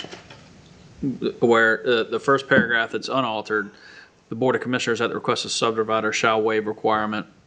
But on the underscored stuff, a developer may elect to transfer maintenance. It should come before us to make sure at least that the planning staff has looked at it and that they have a master association in place and they have an understanding of, that the HOA itself has an understanding of what's being asked of them. So all that would have to change there is instead of without Board of Commissioners approval, just to with. With. Yeah. Does that make sense, Mark, so that we can ensure that the HOA understands exactly what they're getting themselves into? Or POA if it's a property owner association or And I think master that's the association? problem, that this would resolve the problem, because the phone calls we get is they don't understand why and if and whens. Right. And this would help us to clarify it, explain it, and approve it upon that. Right. That sounds You terrible. sure you want that Well, we that got role? nothing else to do on a Monday night. I mean, we're here now, so. Not Because necessarily. you don't have that role at the, at the 100%. So Right. you're just adding a role. Well, at 100% is different. I mean, you're asking 100% of a phase. when you're talking about phases, but if it's like you said, a subdivision is going to take 10 or 15 years. I don't know how many more 500 lot subdivisions we'll get, but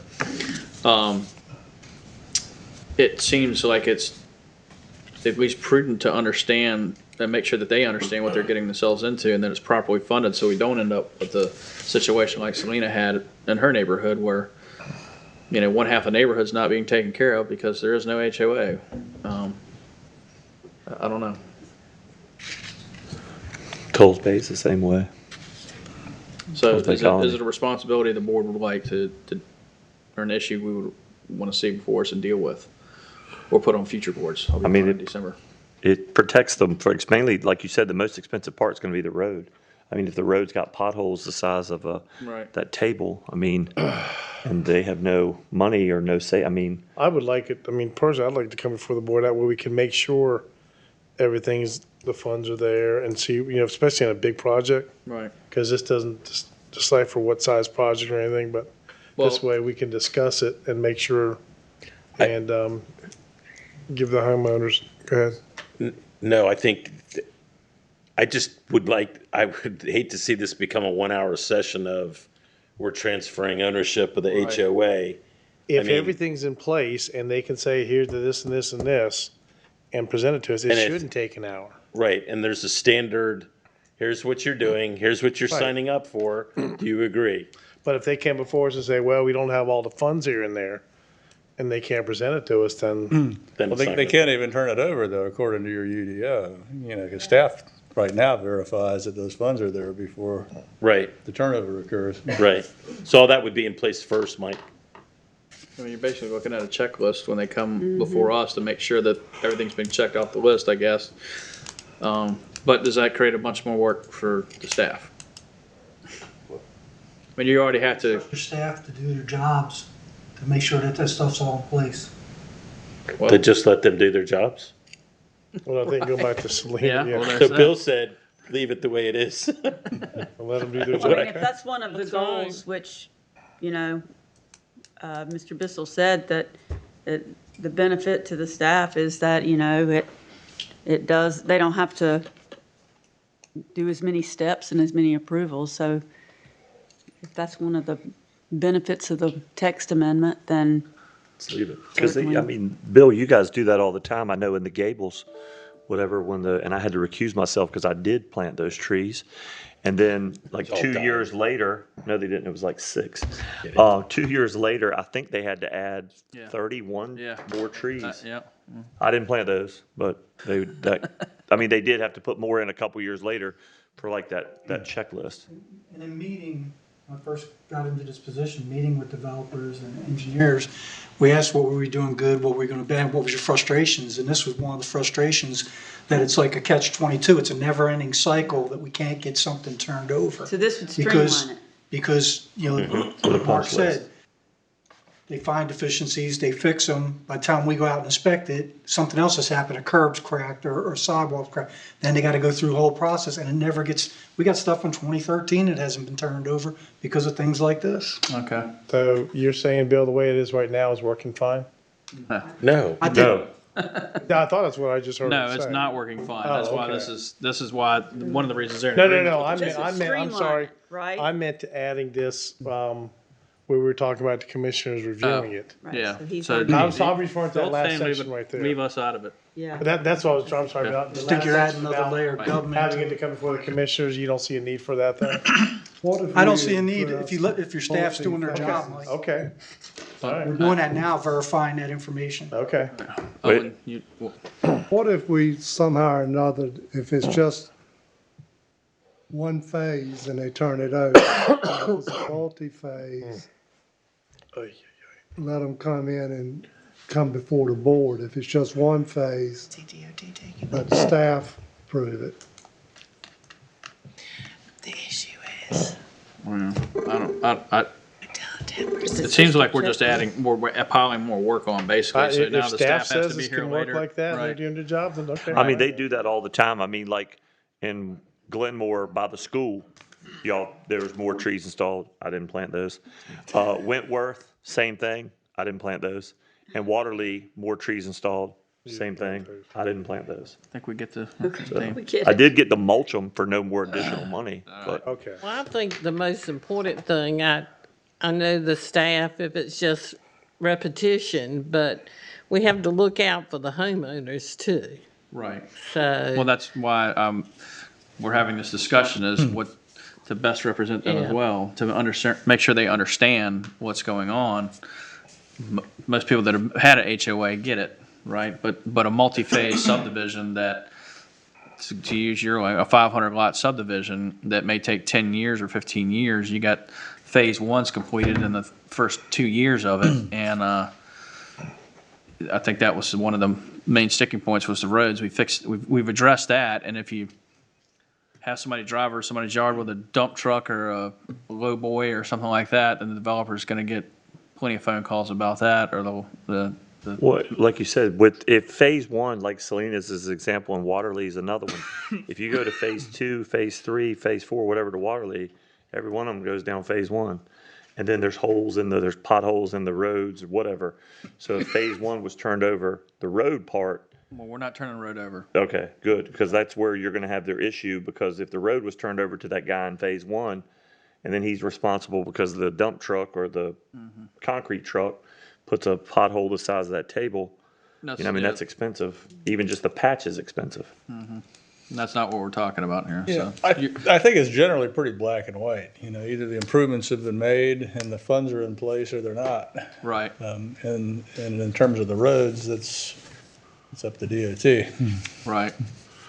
Well, we're saying we want to make sure that the developer has control of the roads, or is responsible for the roads until build out. Absolutely. Right. That's the big Or concern. until DOT has taken them. Right. And DOT may take them in phases. Right, either or has to occur, right? So DOT takes over and does whatever. Okay, so then I'm gonna say let's leave it the way it's presented on this last sentence. And let Bill and the planning staff Okay. do what we pay them to do. All right. And that's number 5, right? Right. Yep. All right, so anything else? That's it. All right. More than I thought. So, that being said, does this have to go back through a full? You can continue. No, well, we can make the language change without it going back to Yes. everything. Okay, just think about that. Okay. So with that, I guess Jenny, are you guys okay with what we talked about, making changes and incorporating that? Is that clear? Since we've been through 5 different iterations, or? We may have to confer on. Yeah, we can confer with Mark. I think we know there's about 3 different areas where Right. we need some. Okay. I just want to make sure you guys are clear on what the changes would be to bring back. You could clarify what your issues with the language were, just for a minute, one more time. I don't even know if I wrote it all down. Leanne, please play back the tape. Number 3 and number 1. Yeah. So, Mr. Chairman, I'm going to move, continue this to the first meeting in May. Second.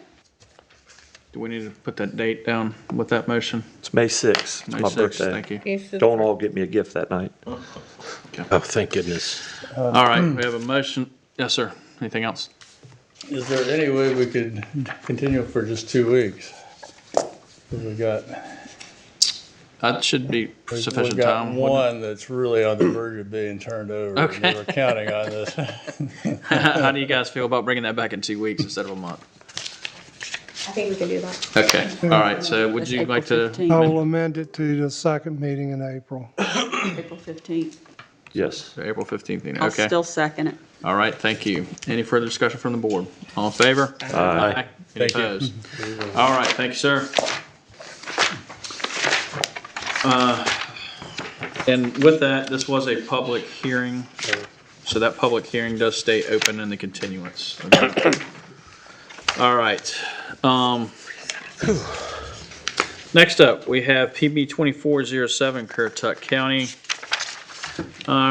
Request for an amendment to the UDO, Chapter 5, Design Standards, to remove multifamily design standard that requires minimum ground finish floor elevation to be elevated 2 feet above established or finished grade.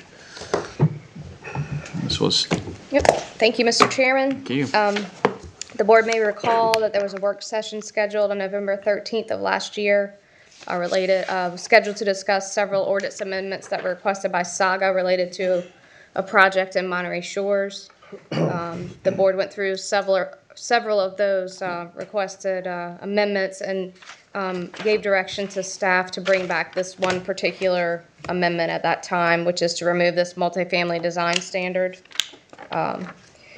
So here's the language here. It's just a strike through of this section of 5.7.3, elevated ground floor height section. And then you may recall there was a text amendment approved related to the FOST development that was really specific to FOST because FOST is the only PDR in the county, so it's a legacy zoning district. And this just preserves that height credit for buildings that were subject to the 2-foot elevation at the time. So if it's approved by the board, that will be preserved through the language in Chapter 10 of the ordinance. If you recall, I did show a couple of these pictures during the work session on multifamily buildings. This one in Corolla that does not appear to be elevated 2 feet. Another one in Corolla that is. You can see these are the false townhomes. One thing that staff, and these were elevated 2 feet, but one thing that staff suggests is, and I'll get to this in just a second, there's a lot of language in your land use plan as well as your ordinance that speaks to higher design and higher quality of development for multifamily development. So you'll see in the recommendation that staff suggests that the board consider some sort of design standard in lieu of the 2-foot elevation that may give you that similar visual result. The request from staff was potentially to consider some sort of exterior wainscoting on the ground floor, as you can see here, so you get a similar look. Another view of the false townhomes. And then these are the shingle landing townhomes that are being constructed right now that do not have that 2-foot elevation. You're familiar with the text amendment review standards. There are several land use plan goals that may apply to this request. You can see in the mixed use centers and corridors transect of the land use plan, which is where a good portion of your multifamily will be located. It talks about attractive mixed-use development can be achieved by incentivizing multi-story buildings that comply with design standards that emphasize building form, orientation, and architecture. And there's some actions in the implementation matrix that speak to strengthening corridor appearance standards, as well as, again, repeating incentivizing multi-story buildings that comply with design standards to encourage attractive mixed-use developments. In the ordinance itself and the general purpose intent, there are several statements that refer to improving development quality, preserving character and quality of residential communities, maintaining and enhancing the character of various districts within the county through an emphasis on design quality, maintain and protect high-quality aesthetic standards for development, conserve value of buildings and land, protect development and residents from flooding. And then in the actual ordinance section related to multifamily design standards, section 5.7, the purpose is stated as to promote greater compatibility between multifamily development and other allowable uses, and to establish a minimum level of quality for multifamily development. So again, as I mentioned, staff does recommend that the board consider additional design standards if you feel like this 2-foot elevation requirement is prohibitive to those developments. And the planning board did recommend denial because they actually thought there was value in the elevating of the buildings. Be happy to answer any questions.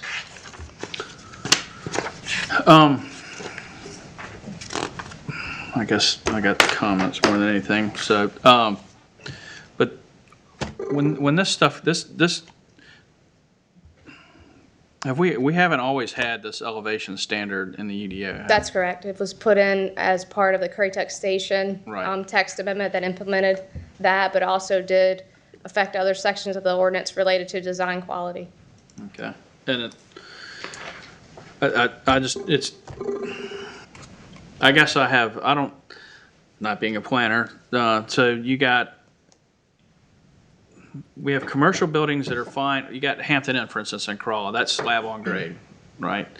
That is fine to build, but a multifamily somehow has to have walk-up steps. Now, it's just a disparity to me between commercial products, especially if you have an MXR development where maybe you have a hotel in there that's slab on grade, and then you go down here and you do something that doesn't look like that building or doesn't look like that build out. Like what we saw with Saga, for instance, was a uniform development.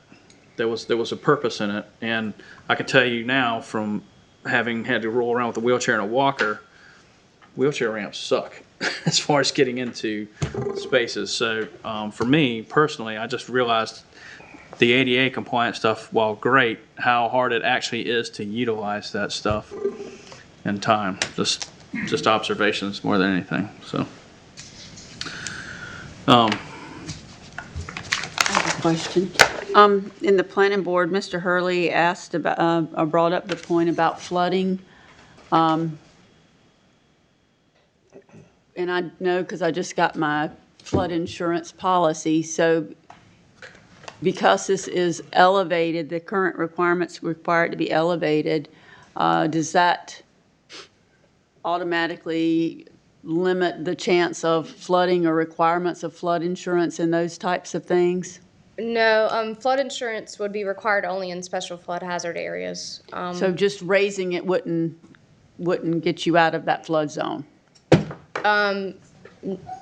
No, Okay. not elevating a building. It can, raising a building can get you to the required elevation of your floor, but it doesn't get you out of the mapped flood area. So it wouldn't get you out of a requirement to buy flood It insurance? could. Well, no. Only if you raise the ground elevation can you be taken out of Yeah, a so special flood hazard area Right. and put into a raising the floor is just non-special going one. to help protect your house. Right, it's the grade. Right. From flooding. Okay. So you got like an X flood zone. Monterey Plaza's in an X, I believe. Right, so there's no specific flood standards related So, to that. yeah. The only flooding it may help with would be just stormwater, not from a body of water, which is where your special flood hazard areas come from. Okay. So this would change the stormwater plan if Not necessarily. I think I think they were just thinking in terms of seeing a building that's elevated. They felt like there was greater protection from some of the rainfall flooding and other stormwater issues that may. He was talking about a pipe busting. They brought something up from flood, Yeah, that a pipe but could burst and flood Would whatever. would that not flood if you didn't have the 2-foot elevation? It would depend on where the pipe is. Yeah, there's a The lot of raised variables in that. elevation would take out a requirement, since a broken pipe in one unit would flood the whole multi-family building within it. Not necessarily, Depending no. on where That- busted. No, well, for instance, that's what he I know said. what's what they said in the planning board meeting, right? But, Yeah. so you've been in my business, several people in here have been in my business. I had a water pipe break in there, hot water tank ruptured actually is what it was. And so, yeah, it went into the unit next door through the wall. But that could happen anywhere in a multifamily, townhomes, if they can run down a wall. Unless it's got and that's a concrete wall between my space and the space next door. It still managed to migrate through there. So it can happen, but it's not, we have lots of slab on grade stuff, houses around here, commercial properties, or like I said, Monterey Plaza, Hampton Inn. When Dick Brinley built Corral Light, everything, and that was some of the pictures shown in here, everything there was elevated. The Crawl Light Town Center, for instance, that's all elevated. It's elevated walkways, ramps everywhere to get in there, but it's in conformity within the PUD. It matches everything within the PUD itself. So it makes great sense that it would look the way that it does and want it to match the existing neighborhood around it.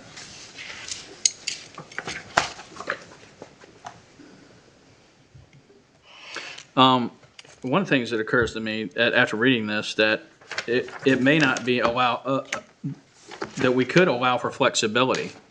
So if it's part of, like, for instance, what Saga was talking about, his development, he wants to stay slab on grade for that development, but in another place, like the Corral Lake Town Center now, it made sense for those to be elevated to match the existing buildings around it and what's going on in the neighborhood. That perhaps the language changed to allow the developer to build it to match what it is they're trying to achieve within their developer. If it's an MXR, for instance, I don't know if that language makes any sense or not. Would the 2 feet, okay, so I guess the question is, if it's left to the developer or the builder, he can build it to whatever, if he wants the 2 feet or not. If he wants the 2 Right. feet to match, that's his choice. Right. So I guess my question for you is, just for clarity, is if it's going into an existing subdivision PUD, does it have to match what's already there, I guess, Right. is a question. You know, and then there's the alteration of the PUD, right? In this case, they have amended the sketch plan for the PUD, but it's kind of a standalone parcel at the same time. So it's not, there's nothing around it. I guess nothing would preclude them from building it with the 2 feet. No. True. Yes. Better That's said that way. correct. That's I mean, correct. and- They could do it and- if they wanted to. Yeah. Right. Just thinking that through, if you wanted to encourage that, then Right. you could consider giving a height credit for the 2 foot, Right. so they don't lose. Okay, that's a good idea. Right. I like that. Jason was nodding. Bill was pretty stoic, but that's okay. Okay. Well, that goes more. Okay. So I think you mentioned that somewhere in here. Or no, it was because of FOSS. They had a. Right, FOSS Had a for the weakness. PDRs, Yeah. there was a change Right. for that. Right. Um, It's been a long time between 10 o'clock this morning and now. All right. Anything further for staff on this one? You good? Okay. Jenny, you mentioned to include the design standard. Would that be something that we would come back as another text amendment? Right. If the board wants to try to explore something like that. Okay. Because I think that's a great idea. Come back and add some design standards later. Mm-hmm. Okay, yeah, yeah. And kind of along those lines, we have a text amendment that staff is working on with respect to shopping centers and those standards, and we're taking a look at the current non-residential design standards and the shopping center standards to see where do they kind of come together and what needs to be changed there. So when we're doing that, we can also take a look at the multifamily design standards and see Yeah. what might make sense. Okay. Sounds good. I like that. All right. Thank you. All right. Well, we're still in public hearings, and so I'll open the public comment portion. Steve Hedrick seems to be a name that's called often this evening. Back again.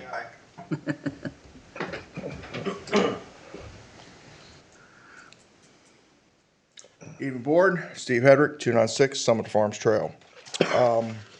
This one is a bit of a head scratcher to me, considering the low-lying county which we all reside in.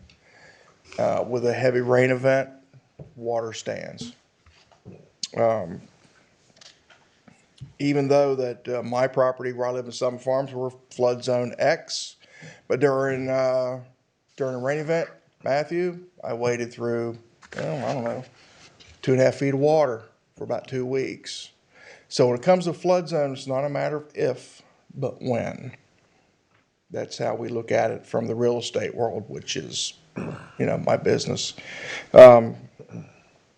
What I would not like to see happen is homeowners, it's hard enough now for homeowners to get insurance. There are a lot of homeowners insurance corporations who are declining to renew homeowners on homes in, up and down this whole coast to include North Carolina. I have sold homes actually that the State Farm wouldn't insure it because of the area, because of the low-lying area. They wouldn't insure the home. So what I don't want to see is this kind of thing happen, and then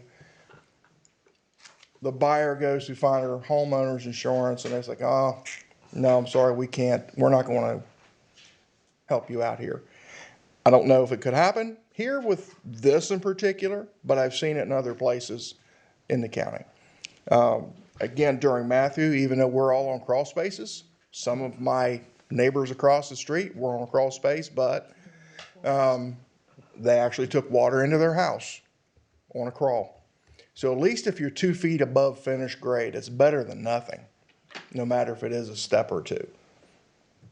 And another thing we think about as the properties age, what do we have problems with? Termites, moisture, I do these every day with termite moisture folks. I crawl under houses quite a bit.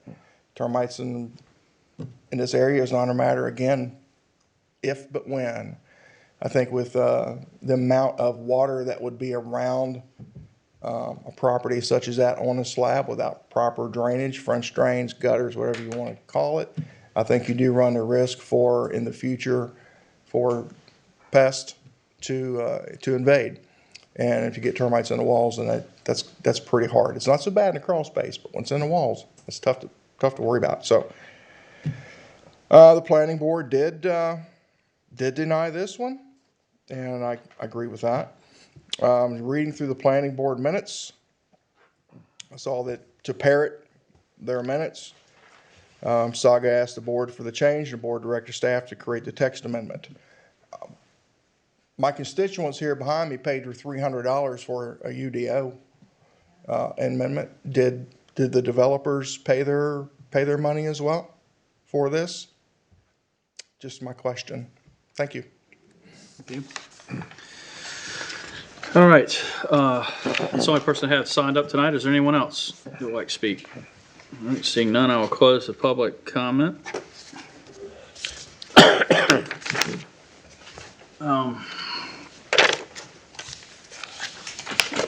Tina, you got something else? Yeah. Okay.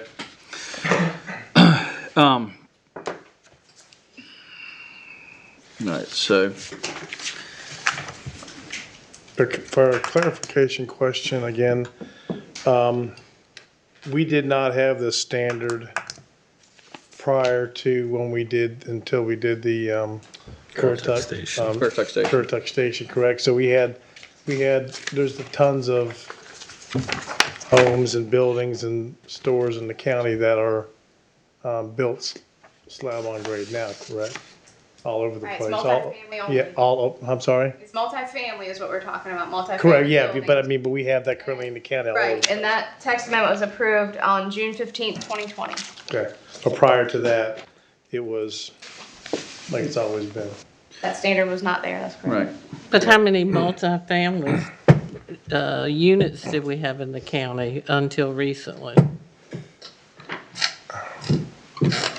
Jenny? I wouldn't know how many. I know I showed us a few Yeah. in Corolla. I know there was quite a few in Corolla.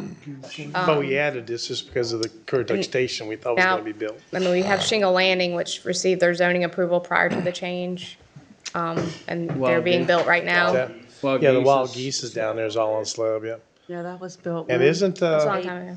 isn't the, 80s, because I lived the there. in townhomes down there, aren't those on grade as It was well? built in the late 90s. Bebo's Yeah. place? The University Yeah, Park. University Park is on slab on grade too, correct, all the way down there? I'm not sure. Yeah, they're not raised up. It is, it's walking. Yeah, it's just walk-in, yeah. And, I have, well, hell, when I met my wife, she lived in a condo that was slab on grade, or townhome. It was Yeah. slab on grade.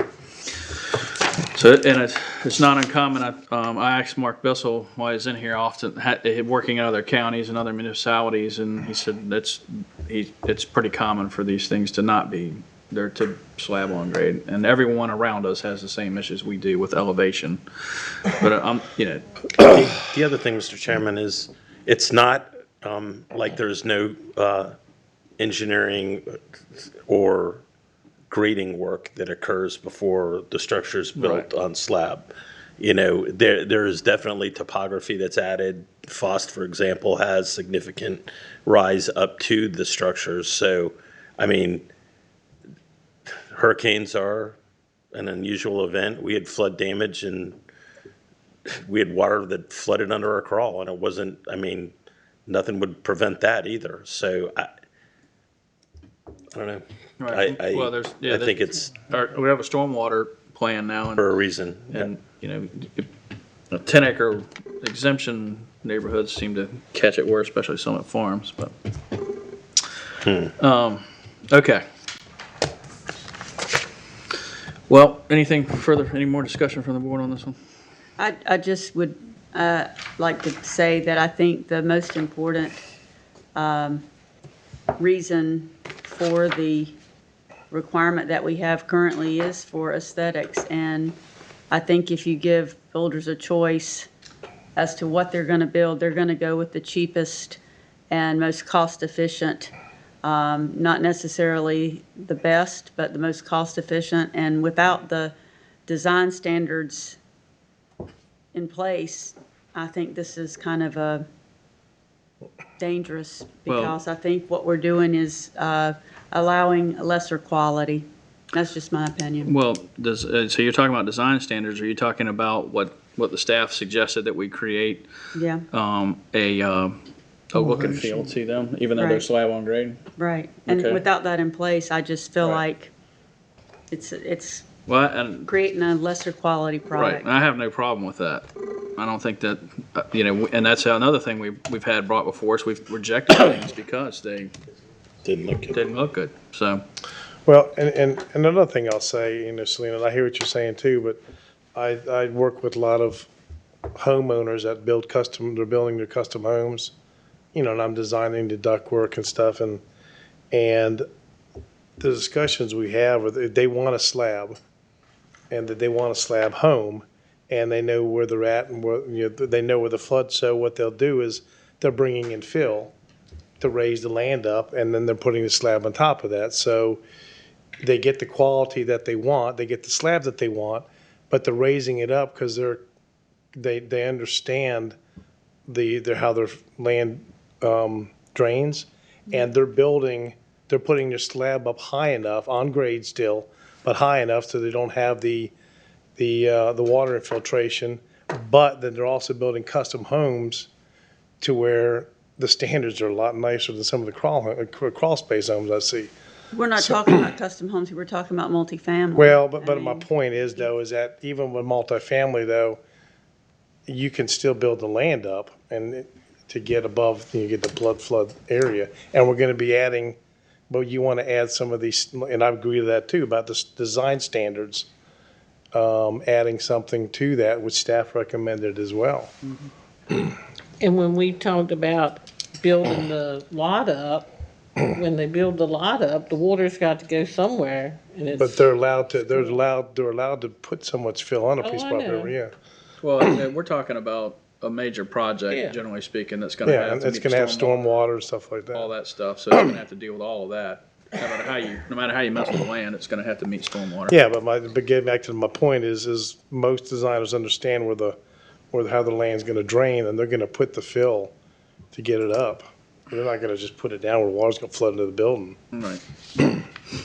Okay. All right. With that being said, any other? All right. Well, to answer your question, Steve, no, they didn't pay $300. Saga did not. Okay. The project will be worth in the neighborhood of $150 million that they are talking about, and that's just one project. However, in thinking about it, the board decided that this standard, after they brought it up, needed to look at. So that's what happened. So just to answer your question. Thank you. Well, with that, I'll open the floor for a motion. Need to close the public hearing. Oh, sorry. I'll close the public hearing. Thank you. And open the floor for a motion.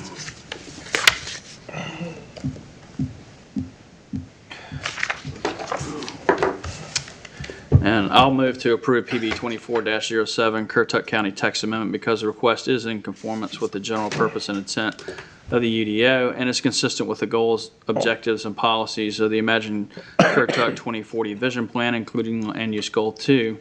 I will also say that I would like to have the staff work on bringing back some design standards to go in to create the look and feel that we would have gotten from a 2-foot elevation along with that amendment.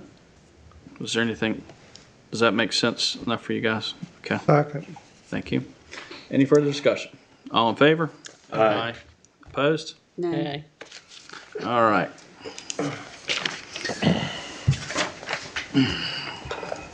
Next up, 2406, Currituck County requests to amend the Unified Development Ordinance, Chapter 3, zoning districts to reestablish dimensional standards for existing lots and minor subdivision lots in agriculture and single-family residential mainland zoning districts.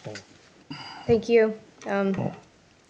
So this change to the ordinance happened when the board was taking a look at conservation subdivisions, increasing setbacks, increasing lot sizes, removing wetlands from density calculations. And at that time, the board wanted to require conservation subdivisions in the ag and single-family mainland districts. And that was approved on September 5th.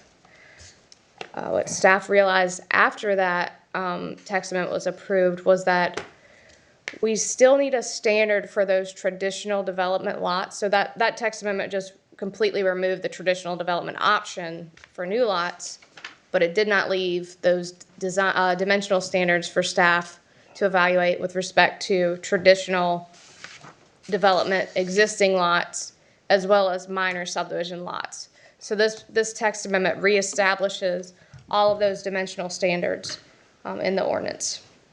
I will point out one thing, though, that is potentially different, and it's my understanding at the time that the board wanted to increase the front setback or those street setbacks on new lots that were created. And so this language does have that for new minor lots as well as existing traditional development lots, and that same date is there for when that applies, which is here in number 4, the footnote number 4. So 50 feet, lots approved after September 5th, 2023, and 20 feet, lots approved prior to September 6th, 2023. And so I just wanted to make sure the board's aware of that is part of this text amendment, and the rest of the amendment is literally just plugging back in those numbers that were there previously. And this applies to the ag zoning district as well as the single-family mainland zoning district.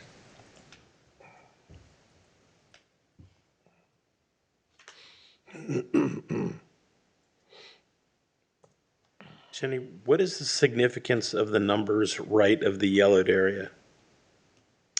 Those reference pictures that are part of that section of the ordinance. Got it. No, that's fine. At front, got it. Can there be something to designate that photo, picture, or something in the column title? The only reason I'm saying that, when I looked at minimum front setback, and I was drawn to the 3. Yeah. That hasn't. And I think it's almost an issue with the agenda software and the way the way it looks when it comes to you, because the formatting of those numbers doesn't translate in the agenda software. So those numbers are like in black circles with a number, and they correspond to the pictures on the same page. So when you have the actual ordinance in front of you, it doesn't seem as confusing, but in the packet it does. Got it. Thank you. You're welcome. Okay. Anything further for Jenny? Nothing? Okay. Oh, there it is, like that.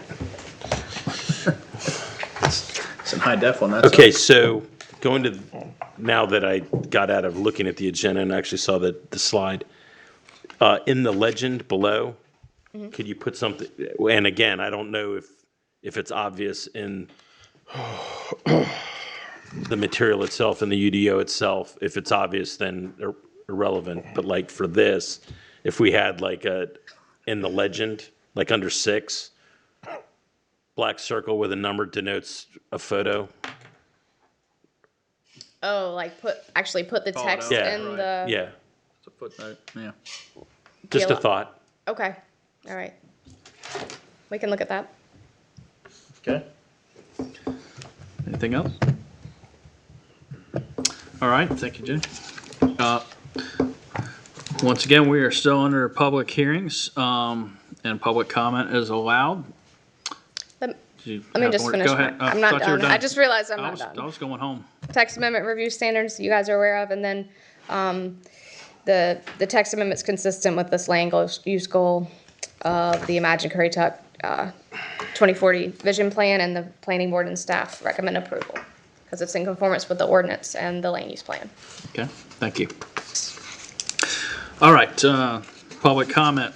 I don't have anyone signed up this evening. Is there anyone in the audience that would like to speak to this, has concerns? All right, seeing no one, I will close the public comment. Any further comment from the board or discussion? Okay. All right, then I will close the public hearing and open the floor for a motion from the board. Mr. Chairman, I move to approve PB 2406 Currituck County text amendment because the request is in conformance with the general purpose and intent of the Unified Development Ordinance and is consistent with the goals, objectives, and policies of the Imagine Currituck 20 Vision Plan, including Land Use Goal 1. Thank you. I'll second that. Any further discussion from the board? All in favor? Aye. Any opposed? All right, thank you. Moving on to new business, ordinance creating the Tourism Advisory Board, and it's really not creating the Tourism Advisory Board, it's just amending the Tourism Advisory Board, is that correct? That's correct. Yes, when the Tourism Advisory Board was created, it was created by resolution, which really doesn't have much legal significance. So here, before you is an ordinance, which we discussed actually at our last meeting, and it establishes the Tourism Advisory Board, and it's in the same format as other advisory boards in our Code of Ordinances. So it looks a lot like that. Now, the reason that we did the amendment was to add a member of the Game Commission to the Tourism Advisory Board. And based on the feedback that I received at the last meeting, there's language in that first, well, really the second section, composition, which regards the requirements for membership. It says the Currituck County Game Commission shall appoint a member from the Currituck County Game Commission to serve as an ex officio non-voting representative to the advisory board when there is a quorum of voting members, and an alternate member in the event there is not a quorum of voting members.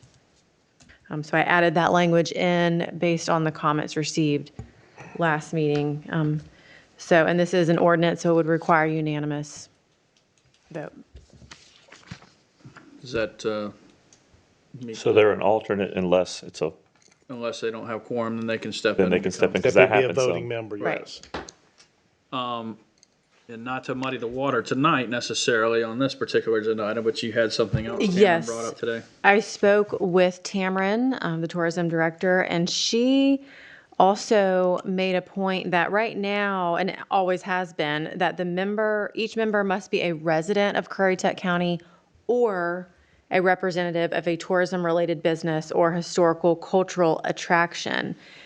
She thought it would be more within the spirit and purpose of the Tourism Advisory Board to take out resident, and that every member has to in some way be affiliated with a tourism-related business or historical cultural attraction. Now, this board did not give me direction to add that. That's something that you can consider. But right now, you have to be a resident or touch one of those businesses. That makes sense. You can not own a business and still be interested in tourism, so I say leave it like it is. Yeah, you need a layperson on that board. Right. Okay. Okay. Very good. Just wanted to bring that point up to you guys. My only Gals. question is, do we, and I know it'd be easy if we always had quorums, right? But I'm curious, do we have an issue with being able to find qualified folks within the county? I know attendance is attendance, and that's a battle we'll fight. But in other words, is there an industry that's in the county that there's no one in the county that could represent that industry? It is our board. I mean, I don't think. I mean, we have right now. We have someone from Built to Last on there, and although they kind of could have a tourism implicate, most of their They sell a lot of stuff out of here too. Yeah. So we have, I kind of feel like we've had that over the years. I've had when I came on, we had a bank manager on there from Bank of Currituck or bank employee years ago. So we've had people all over the place that didn't have anything to do with tourism. No.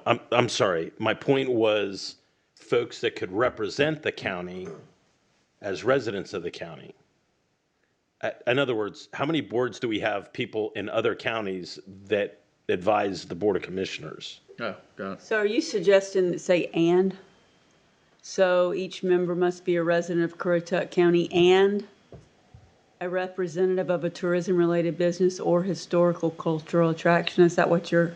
That's what I'm thinking. So, another, for instance, Doug Brinley lives in Southern Shores, was a very active participant, Brinley Beach. Right. So, but he's not a resident of Currituck County, but his financial interests are. Keith Hall was one Yeah. that was on there. Having Just two a, golf courses. just a question. I mean, I could see it's a if we good couldn't discussion find point. anybody, Right, then, right. but I mean, we're voting, and the only reason I'm saying that, we're voting on where we're going to spend advertising dollars and, you know, who, I guess if you have financial interests, that's one thing, but, you know, it affects the county first and foremost. Anyway, just a thought. Just a thought. Okay.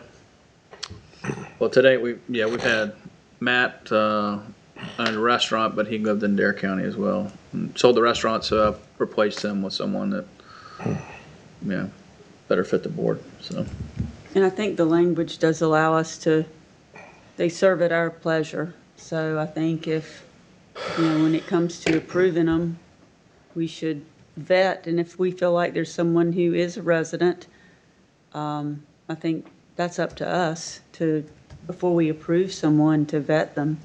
So I think it's, you know, And to our make- job to do that. right. And to make sure they show up too. I mean, where they have, I mean, that's the most important part. I've called. Every board. Yeah. Yes. Okay. All right. Well, not to get too far off the topic tonight, but that being said, do we have a motion to approve the language change for the tourism board? Yeah. No, I'm sorry. I had to. We were in their new business, so this is not open to the public. It's just a board change. So, Move for approval. I'll Thank you. second. any further discussion? All in favor? Aye. Any opposed? All right. Next up is board appointments. We have the Wellhead Stormwater Drainage Service District Advisory. Would like to appoint Harry Lucas by consensus to fill an unexpired term ending on January 30th, 2025. Any problems with their recommendation from the board? Now we'll move to appoint Mr. Harry Lucas. Second. All in favor? Aye. Any opposed? All right, next up is consent agenda. Any comments, questions, or concerns within the consent agenda this evening? Have a motion for approval, please. Move for approval. Second.